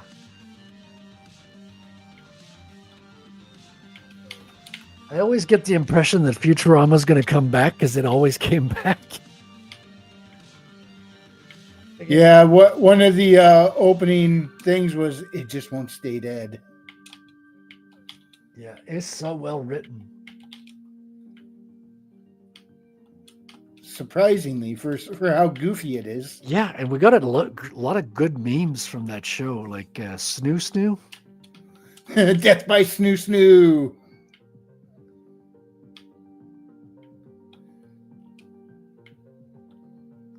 Bender was a great character as well. He was a kind of more aggressive Homer Simpson in a way. In a way, yeah.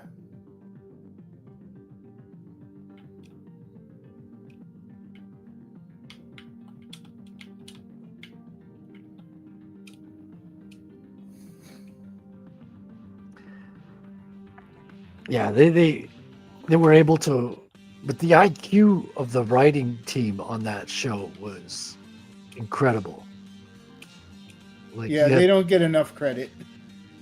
They had such smart writers on that show.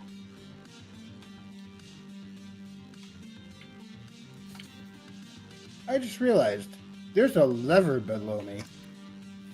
I wonder how to get to that.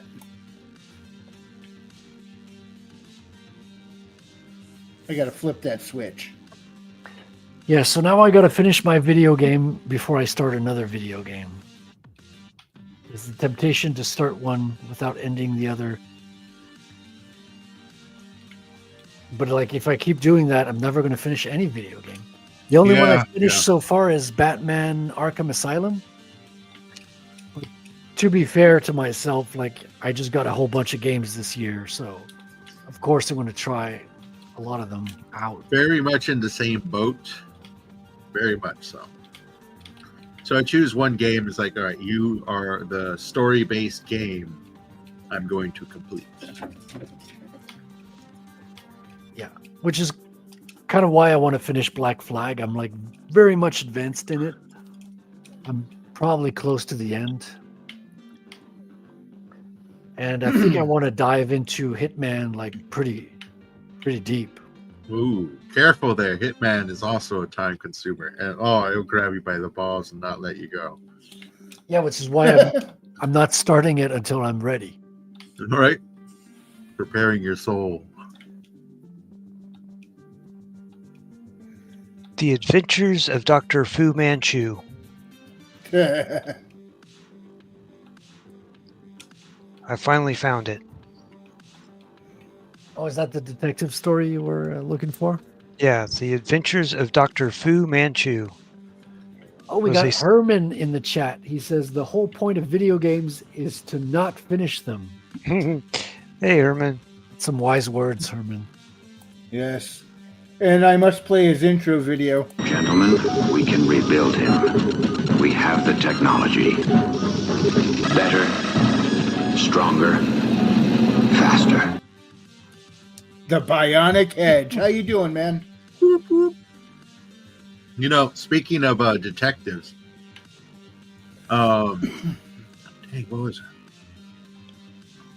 I gosh. believe 40K actually has a character that's a blatant reference to Columbo. I believe his name's like Columbo Sherlock Crusoe.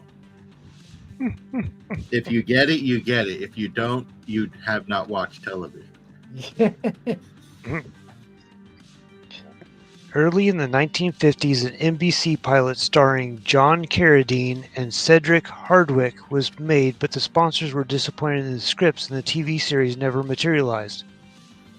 In 1955, Republic Pictures paid $4 million to Sax Rohmer and announced they would film 78 episodes, but only 13 were made following a protracted court battle over the rights between Rohmer and the producers.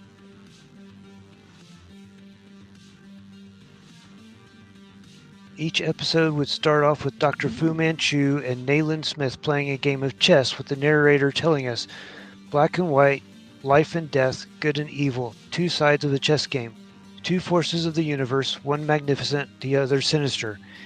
It is said that the devil plays for men's soul, so does Dr. Fu Manchu, Satan himself, evil incarnate. That sounds kind of cool. At the end of each episode, after Nayland Smith and Dr. Petrie had fouled Dr. Fu Manchu's latest fiendish scheme, Dr. Fu Manchu would be seen breaking a black chess piece as the closing credits rolled. Okay, so it's a recurring bad guy. It's not like a murder mystery.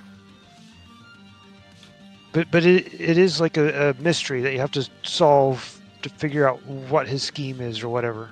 Yeah. I'll get you next time, Fu Manchu. Get you next time, Gadget. Next time. Oh my goodness. I'm so close to the end. Black Flag. I was talking about this page, but yes, Oh. also. Also Black Flag. Yeah, Black Flag. I think I want to finish it because I'm so much into the story. It's like honestly, it's my favorite game on the Steam deck so far. Really great ambiance, good variety in gameplay. Like you're playing an Assassin's Creed game, but you're also playing a pirate game in parallel, and it works pretty well. Story's not necessarily outstanding, but it's not bad either. It's just the gameplay it's just fun navigating the seas. You get to attack other boats, other ships, and then you can board them all seamlessly, right? So you're going from ship battle to boarding them and to like Yeah. doing hand-to-hand combat all seamlessly with no cutscenes. It's pretty fantastic. Yeah, see, those are the games I like. That's why I dig No Man's Sky. Everything's just, there's not a clear loading screen in the game. Everything's just shrouded in ambiance and style.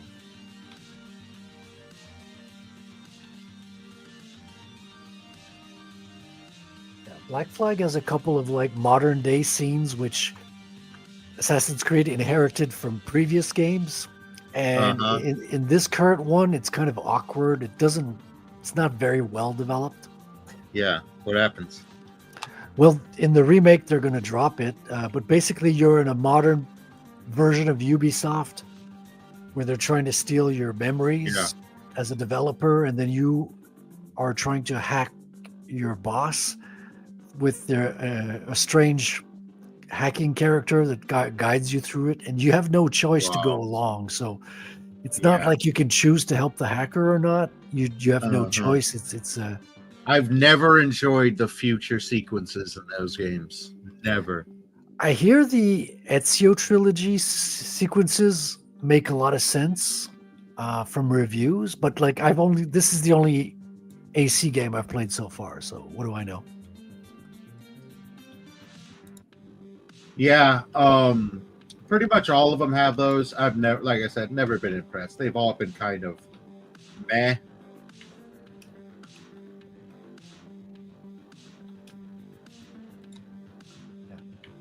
I bought a whole bunch of them like for $5. I'm looking forward to play Unity to just be able to use just going through France. Paris, France looks amazing. The parkour in Paris looks absolutely fantastic. Although the game's very buggy, but at the same time, a lot of bugs have been fixed at this point as well. So we'll see. Gotcha. Yeah. I might not finish those games. I might just play them for just get a taste. Get a feel for it. I feel you. I really want to eventually just go back and play a lot of the old school games I grew up with. Yes, I used to do that during the holiday season. It was like before I had a Steam Deck, I would always just on the Linux load up an emulator, play, Nintendo, Super Nintendo, whatever. Yeah. A lot of those games are still a lot of fun. Yep. I was playing I think the one I'll probably keep playing till I finish it is Pikmin 2. I was playing Pikmin 2, and it was a lot of fun. I've enjoyed it. Now, Super Nintendo is probably one of my favorite systems from the past. Yeah, I never had one growing up, but I played the emulator of that system a whole bunch. What was your favorite from the emulation? Well, Castlevania comes to mind because it's one of the best versions of Castlevania because your whip can go in all directions. It's a fun version of that. Obviously, the Mario games, like the Super Mario World, is fun. But to be honest, I still think I prefer Super Mario 3 to Super Mario World. Even though Mario World has some advanced features that are not in 3, 3 to me seems to be the better game. Yeah, you ever just start whipping the thing around in a circle? I mean, it was something you could do, but I don't think it was really that effective in combat. Oh wait, was that the one where you could actually use the whip to snag onto things when the whole room starts spinning? Yeah. You're exactly. Yeah. You could hold on to a fixed point, and then as you say, the whole room would spin because that's the Super Nintendo was able to do those advanced graphic stuff. And it would spin in different ways. Like you would spin like you're in a cylinder, then would spin like on a disc. It was a lot of variety in that version as well. I thought it was a lot of fun. I also play the Shadowrun on Genesis. that was one of the best Shadowrun games. Mm-hmm.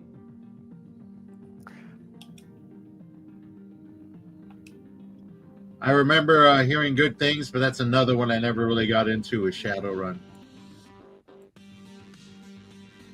But there are a shit ton of good old school games out there, legendary ones, man.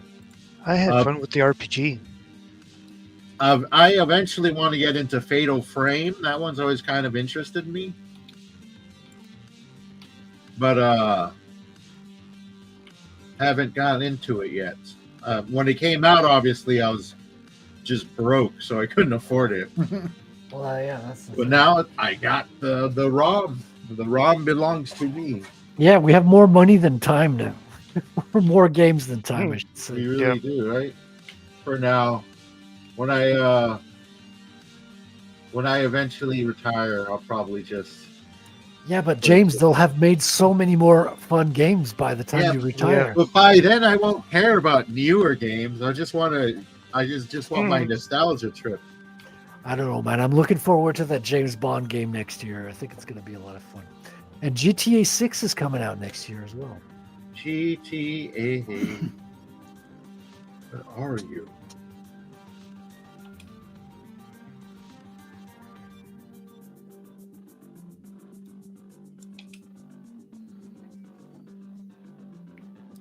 What are you? See, this is kind of like what I like about this game. That's a freaking alien creature right there. I'm gonna adopt it as a pet. I don't know what it is. What is that? It's a big roly-poly. Yeah. New creature adopted. Congratulations. Careful, that thing is going to be dangerous when it starts humping on your leg, man. Right? Some of them, the bigger ones, you can ride, but all of them sort of have one ability or another. So I don't know what this one necessarily does. He needs love. I'll gently pet him.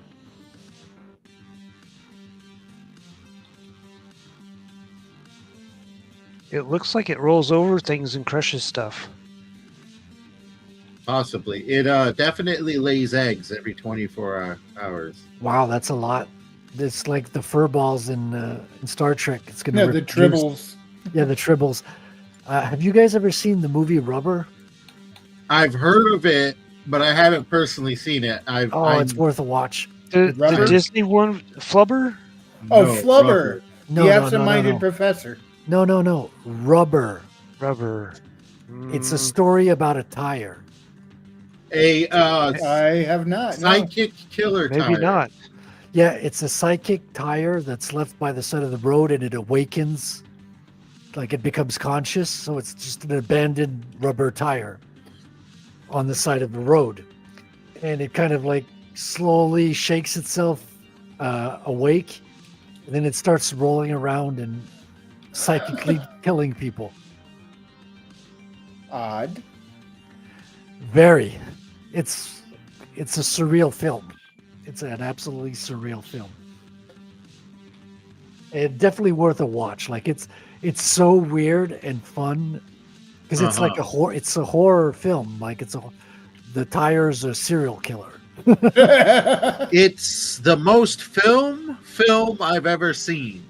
Well, I say seen, but I sort of sat down, not watching the movie, but watched every video I could find on the movie. So I sort of know it backwards and forwards. But now I should just sit down and watch it. Maybe we'll have a movie night and we'll watch the tire movie, Rubber. Yeah, I mean, it confronts a rabbit at some point. And there's another time where it goes into the shower to clean itself. It's so strange, but in a good way. Like it's not Yeah. it's not artsy weird where you're like, okay, I wasted 2 hours of my life. It was like it's a good time weird. Like, well, wow, I'll never see another movie this strange. It's very strange. And I had a good, popcorn flick of a time. Cool.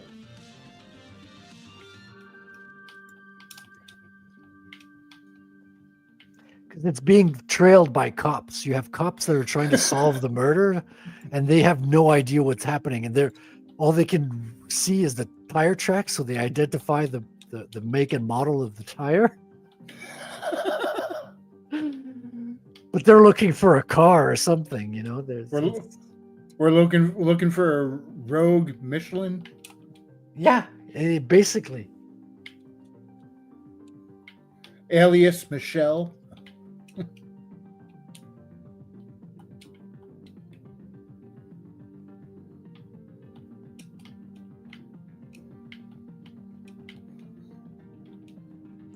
Big Mike.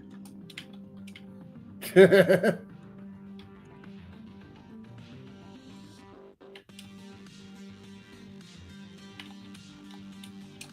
a little acid storm on this planet, but I need copper, so I'm traversing underground.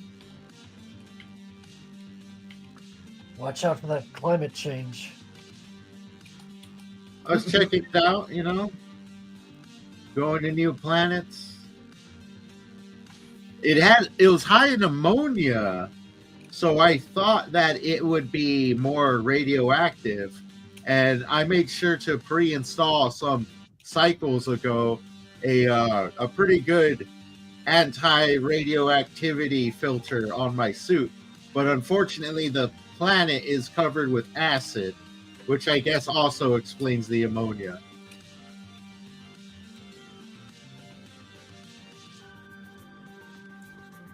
I love how you just tunnel through the ground.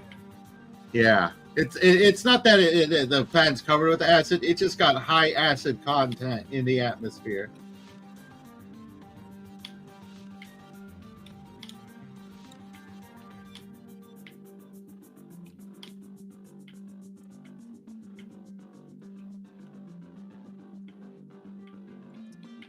Start doing texture with dots. I always end up regretting it. Uh-huh. Not regretting the result, but regretting the time it takes. Like, okay, I gotta finish. I gotta do this everywhere now. Time, man. Time is the one thing that will always have to be factored in. Yeah, could be playing video games right now. Turn this down a bit. Here. Apply.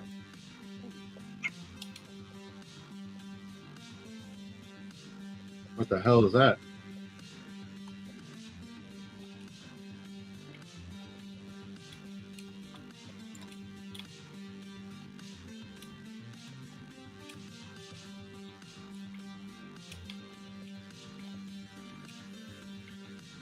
This thing looks like a giant floating eyeball. Wow, there's a lot of spherical aliens On this planet particularly. Different planets, you'll find different sorts of inhabitants. Is there a lot of side content for this? Are there a lot of videos that people make about their discoveries? And I haven't really looked. since everything is procedural, I would imagine there's is surprising. What do they call it? Life forms, and yeah, I mean, they've really Emergent increased behavior. Yeah, I mean, they've really went crazy with the procedural generation. That's crazy. They're giant freaking mushrooms that are extruding some kind of mist. Yeah, it looks like a rave party on this. Unidentified. Scan them before I destroy them. Because the spores might kill you. Well, that's why I wear the suit. I got some. Oh, there's a building over there, 500 meters. Oh, there's intelligent life. Yes. What happens if you die? You drop everything and then you respawn at your ship with none of the stuff you had on you. which is never fun because you kind of want to keep all that. Yeah. Can you keep backups at the ship? Well, you can store your stuff so you don't lose it. I have like a main base that's just covered with storage facilities. Well, And 'cause, of like, course, have- go ahead. Sorry. oh, I was just gonna say, like, you have the jump pack, and I don't know if that comes standard or not, but like if it doesn't, can you like store an extra one of those on your ship and then an extra one on your base? So that way it. Jump pack is pretty standard. So you always have your jump pack on you. You're never really going to lose, say, any of your installed equipment, your jump pack, your installed upgrades, your firearm, but you will lose all your materials, which you sort of need to build everything. Oh, okay. Yeah, so your inventory just gets shat out.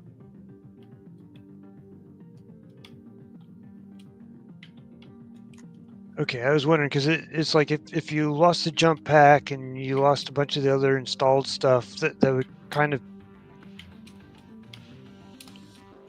that would mean that you'd have to start all over if you couldn't create backups of stuff. Oh yeah, like pretty much everything here in the cargo area, all this will be lost. All this will be lost. Everything up here will remain. These are sort of my installed equipment and stuff.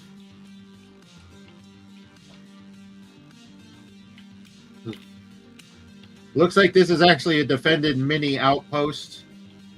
Usually what you do is destroy those and collect what materials it drops, but these guys will bring in an endless wave of support, so I'm not going to do that.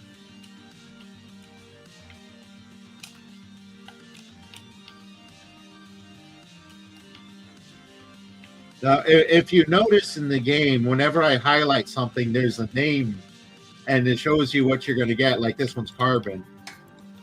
But some of them, like this one, is unidentified. That's because I haven't scanned it yet. Only when you scanned it is it given a name, and you're given a little bit of sort of compensation for being the discoverer of this new unknown material or substance out there in the planet. Flora. No. How far do I have to go to get back to my stuff that I just lost? Ah, okay. So that game has a similar mechanic, except Yeah, I have to get back to where I was to get it, but if I die en route, I can't get it. It's all lost. okay. So only like one pack of inventory is left out there. Well, I think it's all your stuff, right? Well, yeah, but only one pack of inventory is sort of existent in the world. Oh, yeah. This one, nah, you just lose your inventory. It's all gone.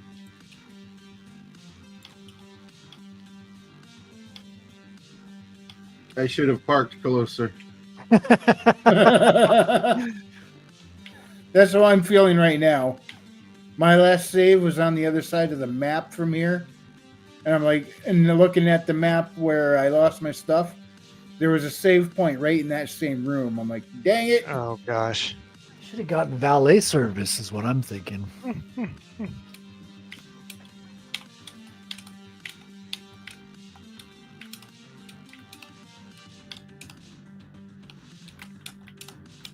Is that thing attacking you? Yeah, he is. Not anymore.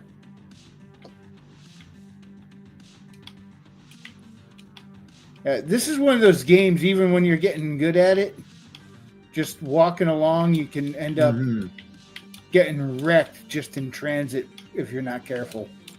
It's like even when you get good at it, you can't get comfortable. Can't get complacent.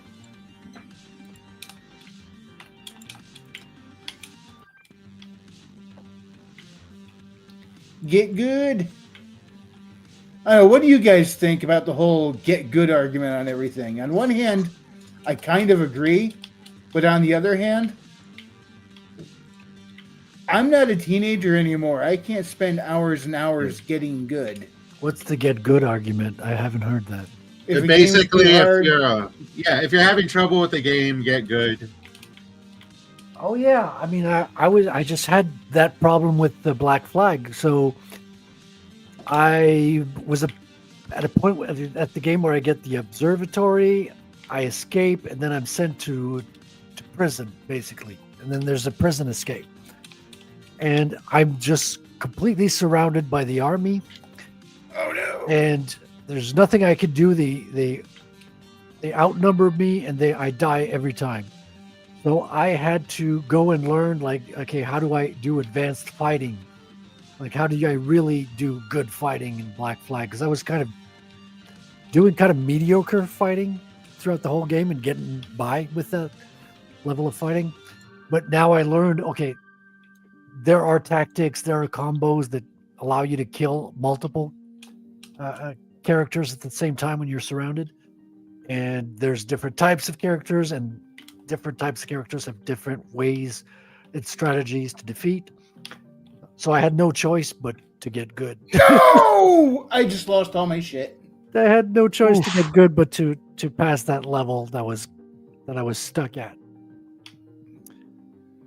But surprisingly, I got good pretty quick, to be honest. Like a couple of videos, I understood the technique, and 2 or 3 tries, and I was able to get it. That looked bad, Wrangler. Huh? That looked bad. What's that? When you died, Yeah. it looked like it had like a whole bunch of wind or something. Can you play this game, James, in virtual reality? Yeah, there is a VR version of the game. That must be a good experience, I would imagine. Yeah. I mean, if you're into VR, I try not to get into that, man. I'd just be hooked. I know myself. Yeah, I haven't even looked. I have no interest in VR at this point, so I hope I can keep it that way. Seriously? I'm getting wrecked all of a sudden.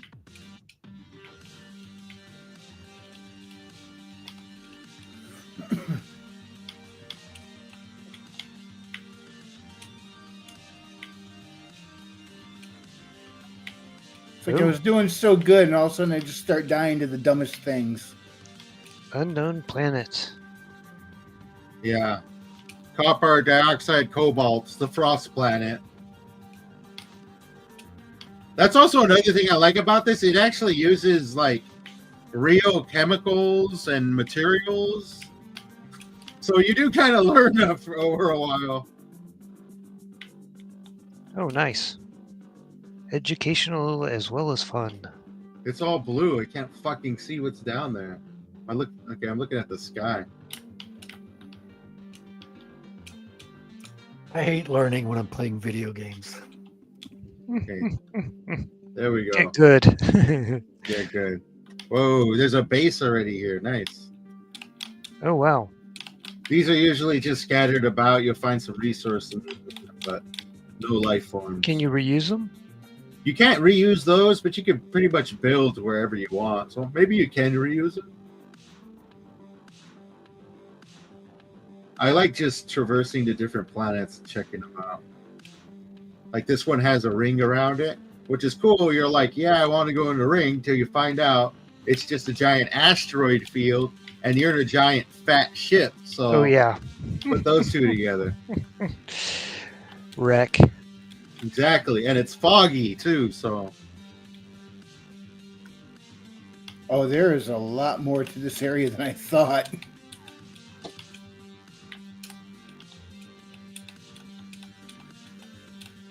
Ooh, secret passage.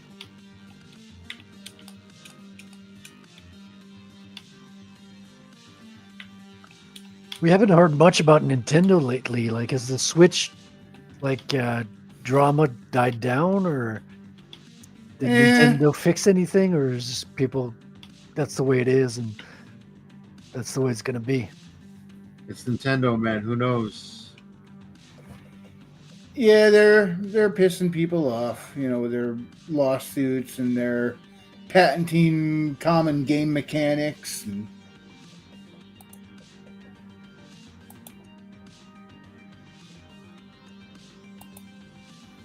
I missed this earlier when Herman said "Da-da-da-da-da-da-da-da-da-da."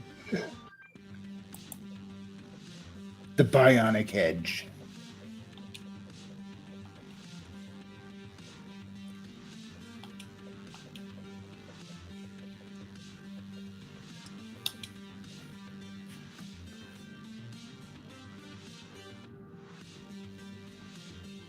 What's the red glowy thing? That's most likely an oxygen plant. It looks like it's coming off your panel. Now it's blue. Oh, it's red Yeah. again. Yeah, that's oxygen, little oxygen plant you can pick up.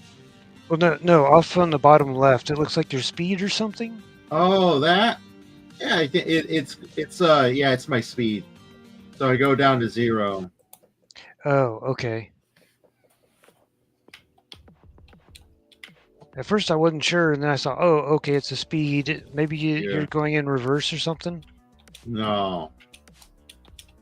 I don't think you can go in reverse, at least not in this ship. It's a spaceship and you can't go in reverse? No, you can stop. Come to a full stop. Stop.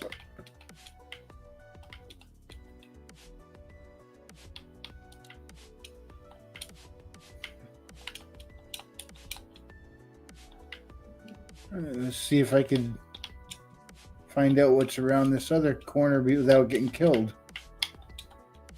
More money to take possession of and lose before I make it to a save point.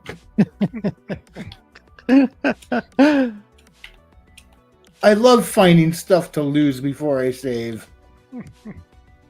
You've been playing that game for a couple of weeks now, Wrangler, I think. Yeah.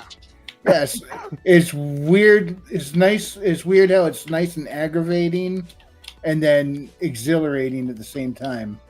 Of course, Sinner's Road, new area. Of course, whoa, new critters attacking me. Oh.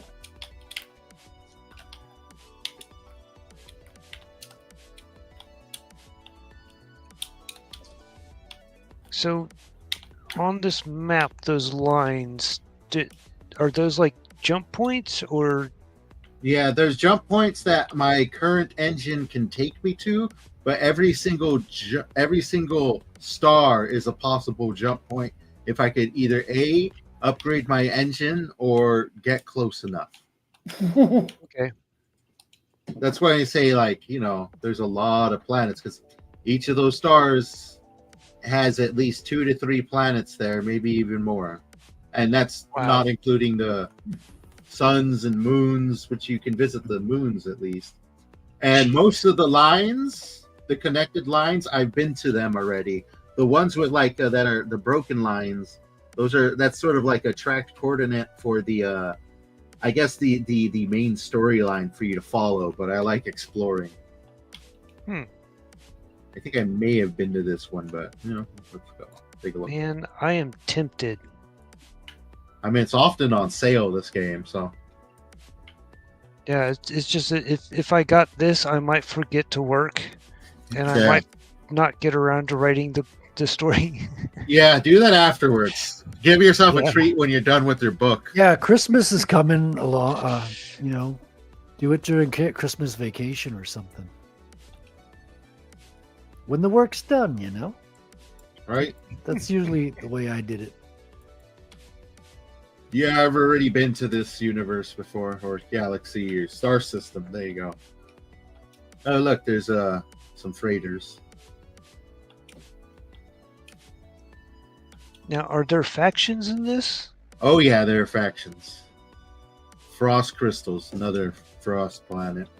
There are a bunch of different alien races. It's actually, you'll see a lot of them. Oh, look at that.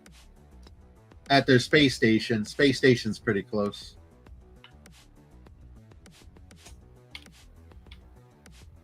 Now, how do you do diplomacy exactly? Or are you kind of neutral towards everybody until you start messing around with different ones?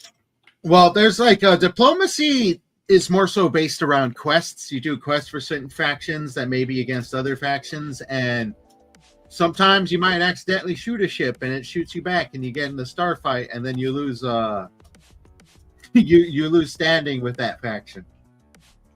Like Okay, here are all so- the different aliens. So you kind of start off neutral with everybody at first. Yeah. And then you also get to learn the language one word at a time so you can understand what they're saying. Like I can request dialect help, choose a word, trade symbol, and he'll teach me a new word. Because if I talk to him, let's say I talk to this guy, and you look at his dialogue there, some words are just white and I have no idea what they say. It's because I don't know what those words mean. So you got to sort of learn word for word. And it really comes in handy when you run into foreign technology at some trade outposts. You can't use Google Translate? Afraid not. Cool. But you could do a lot here. Like these are mostly upgrades, technological merchant. Yeah. Buy and sell technology there. And then you can get planetary charts, which will show you sort of where hidden stuff is on a certain planet. And you can buy a new gun because that little pistol we're using, you can switch it out for new and other technologies. This is a When class. you do that, do you need a background check? No, not here in space. I got a class A, so I don't really need to switch it out. Plus, I got all the stuff already installed in mine.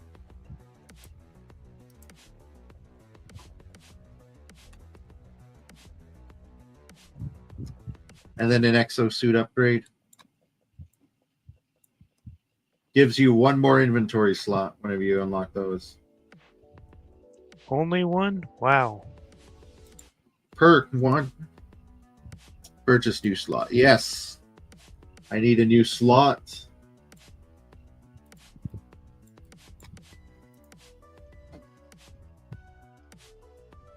And you can also build ships here as well, but I don't have many components for building ships. Yeah, it sounds kind of a similar situation I'm dealing with in the game I was playing, because you can get different things, items to use, but you need to get extra slots to keep using more of them. So not only do you find the tool, but in order to have a couple of them active at once, you got to go find. In the previous game, it was charm notches, and this one it's memory lockets. Mm-hmm.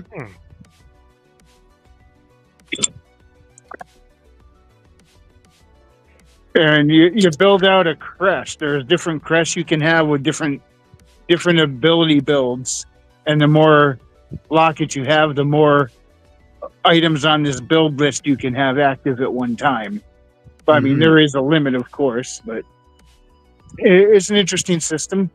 A lot of folks like the charm notch system from the first game better. I'm undecided because I haven't played enough of this to figure out if I really like it or not. Mm-hmm. As far as that tool and extra ability system. And then there's some abilities you get that you don't need any notches for. It's just part of it was just straight up power up, you know? Mm-hmm.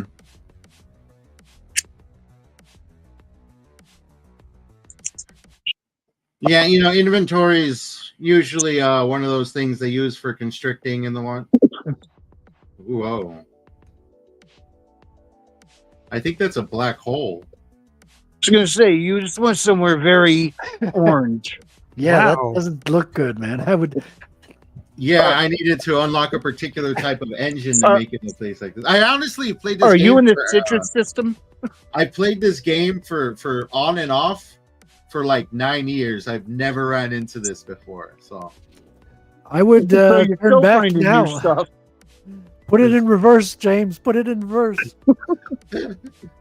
let's see what's actually on this flat. Copper, peripheral, magnesium, dissonance detected, ancient bones. Okay. Quick, go faster than the speed of gravity. Usually the planets in a system like this have very interesting things. I'm not sure if that's the only planet around, though. No, there's another one. Much closer. And the space station.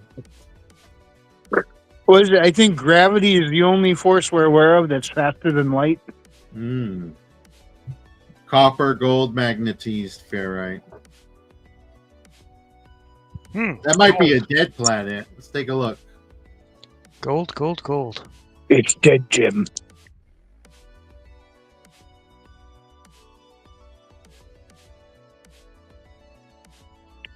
I love the hyperdrive colors. Very fun.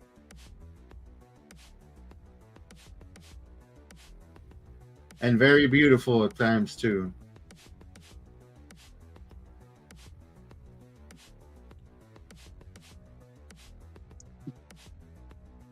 This planet's got beautiful, clear green skies.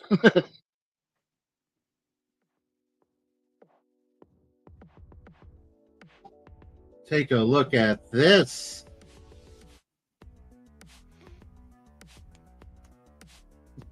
Very psychedelic. It's a whole new world. Looks like hair follicles. Kind of does, huh? They're most likely made of ferrite. There's also some Was that kind of pulse like it's was that a scan pulse or something? yeah, scanning the planet for any nearby structures. Red things. Oops, got a little too close to the ground there. Whoa, look at that. Like Blue butterfly. things and red things. Let's go ahead and land. I want to check this one out. One more scan.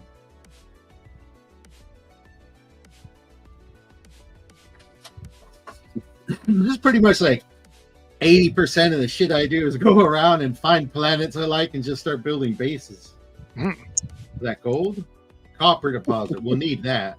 It's like a psychedelic version of the Arizona desert. Planet Arizona. Scan these guys. The damn rocks are in the way. It's got sodium in it. It's nice. Take that. Oh, wow, it's taken a while to affect that. And I saw you using that beam to like bore through a mountain. Oh yeah. Now, does that run out of energy at some point? Do you have to keep Yeah. recharging it? You do. You got to recharge it in your multi-tool here. Just go to multi-tool and then get some ferrite dust you get for breaking down rock and some carbon you get for breaking down plants. Scan this.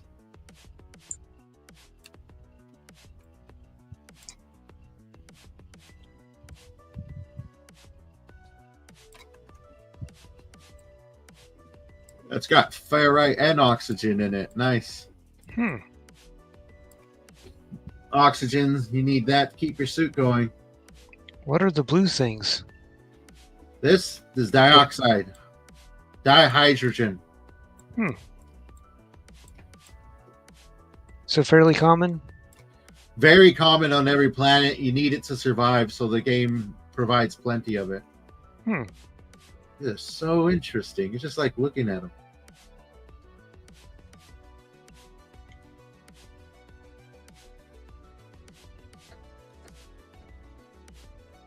This.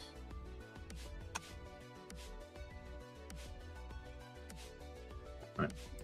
Scan.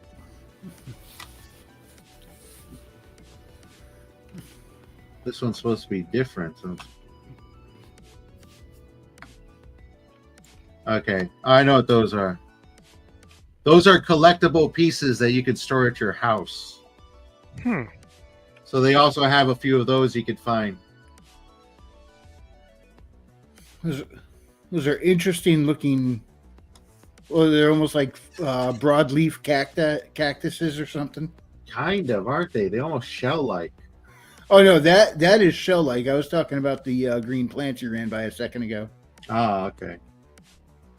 There's a bunch more of them right there. Hazardous flora. These guys? Yeah. Yeah, they look funny, don't they? That's what I like about this game, because like I've played a lot of space games. This is the most alien one I've played. Where every planet Some of them kind of look like each other. You'll find multiple planets with like bubbles and stuff, but like I haven't ran into something that looks like that before. Yeah. Well, anyway, we're coming up on 10:30 here, so Yes, sirs. I think Wow. it's time to start some wrap up with some parting plugs. James, Yay. you already got the big window. Why don't you Right. start us off? Yes, everybody.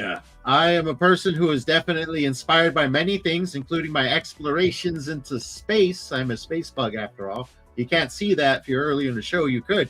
But if you want to go ahead and want to follow some of my writings, as I do release 2 stories a week, 2 stories a month, every month, you can find me at worldwithoutendlore.substack.com. Currently, we're completing our first short story series, or halfway through completing our first short story series, called The Villain. It's a mixture of superhero and cyberpunk. It's actually a lot of fun. The readers have been enjoying it. You can catch up and download your free PDFs now at worldwithoutendlore.substack.com. Thank you. All right. Raven. If you've not read The Revenant and the Cult by Herman P. Hunter, pick it up and read it. Buy his book. We just need him to pop in here last second just to say 3 words, buy my book, and then drop out. Buy my audiobook. All right. I actually have the audiobook. I need to read it or listen to it. All right. Frederick, how's that campaign going? It's going pretty good, man. We got 2 new backers today. We got Awesome. up to 1,069, and then unfortunately we got another one which took us off the 69 mark. But, that's how it goes. And so if you want to back the comic, which is all the black and white art is done, it's being colored by the colorist as we speak. So back it today on Fund My Comic. We're on the front page. We're moving around there a little bit, but you can find us with the bright orange background and the Rattel character. And it'll be shipping out probably in March at the latest. So back it today and reserve your copy. I think you're going to like it. If you like hacker characters with superhero kung fu action, you're going to love this. Comes action figure with kung fu grip. Exactly. In fact, let me pull up your trailer real quick here. Yeah, and catch us tomorrow on my channel on YouTube. And where we have Proof of Comics, we'll have guest Chrissy from Flip City Magazine. She's doing her second appearance on the show. So we're going to ask her how her show on the Octagon went. That was like a kind of game show version of shilling your book. So we'll ask her how that went and see how that went and learn all about that. All right. And I'm going to need to get the actual video from you to play on this, because I'll play it off your YouTube channel right now, but the StreamYard sound compression kind of wrecks half the song, unfortunately, when you watch the yeah, trailer. I'll get you the file, no problem, Wrangler. It'll be my pleasure. And I need to create a second version that focuses more on the story. This one presents me and a little bit of the comic. I'm planning on doing a second video soon. All right, but let's take a look at the one you got up at the moment. Here we go.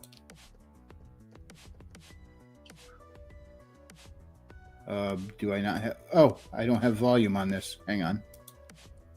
I don't know. I want to make everybody else jealous, and also he's got a great name. Thanks for coming on, everybody. Frederick Guimont. Okay, that is actually a really cool scene. I really like that. That's cool. Hold on. We should see how many people we know that we could spot in his trailer. So here we got Maji and Redoubt here. Yeah. Obviously, that was Patrick Quinlan in the first one. Yeah. Let's see who else we got snuck in here.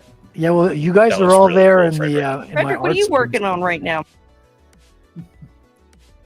Okay. Yeah, I saw you in. There's Katie did. I saw you were in her chat earlier today for Good Morning's Comics Gate. Yeah, I'll be Well, doing I their think show pretty much every day, every week for my campaign. I'll be on there killing, Oh wow. Sweet. try to get new backers. Let's see. Oh, there's Fusebox. I don't think I've met Jay Barna or Dan Lawless at all. But this Frederick guy, I think I know him.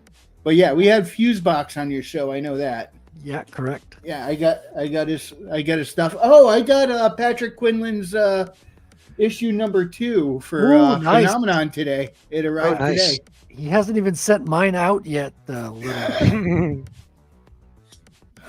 All right. Man.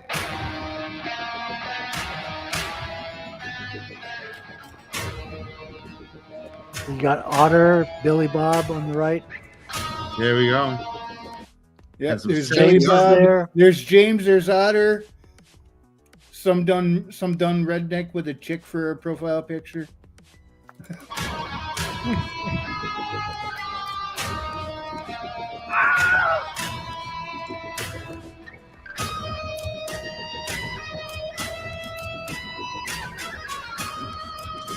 I really do like how you ended up working the animations into the panels.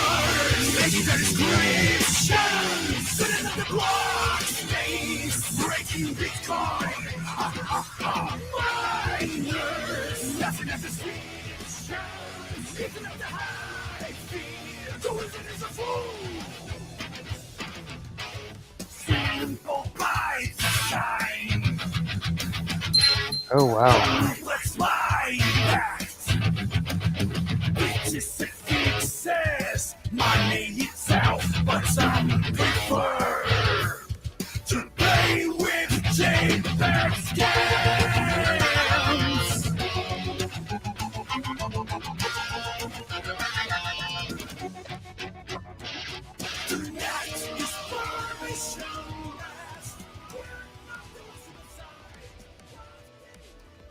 And there you have it. Thanks for playing that, Wrangler. Appreciate it. Absolutely. Yeah, if I could get the actual video so I could input it into the StreamYards, that way I can play it without the sound compression and just much cleaner. Yeah, for sure. I'll send you that. Oh, speaking of, we had a water weasel, we had a honey badger, now we got a tank ferret. He says, "Hail to all you magnificent bastards and bastards." Nice. Good Hey, to see you, Tank Tank. Unfortunately, you're just in time for our wrap up. We just went over Frederick's stuff and James's stuff, and Raven did a shout out for Herman P. Hunter, the Lore Forge's book, Revenant in the Tomb. And I guess I should shill a little bit for myself here. So you can check out my stuff on Amazon, Haley Star Bad Kitty and Bad Kitty Haley's World. Magic fueled sci-fi adventure, a little bit Goonies, a little bit fantasy, a whole lot of fun. So go check it out. Hang out with Haley and Elizabeth as they go through their crazy adventures. Also joined by Sabrina. No, she's not a teenage witch. She's more of a Puerto Rican ninja. But yeah, you can check them out. And then also over on my Substack under Frequency Studios, and you'll find a short story set in the same universe. You can check all that out. Thank you so much, everyone, for joining us. And Tank, I know you got in here last minute. I'm glad to see you tonight, man. That was cool to see you pop in. Anyway, if you enjoyed this presentation, hit the like. And if you didn't, we appreciate you stopping by. We'll see you next time. And God bless. See ya. Good night. Oh, I put up the wrong background for this, didn't I? We want that one. There you go.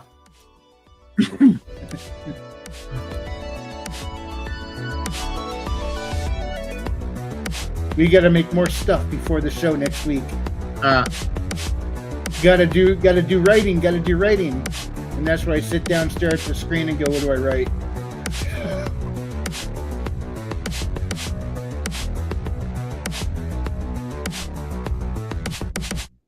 Jewish space lasers. Good night, everybody. Good night.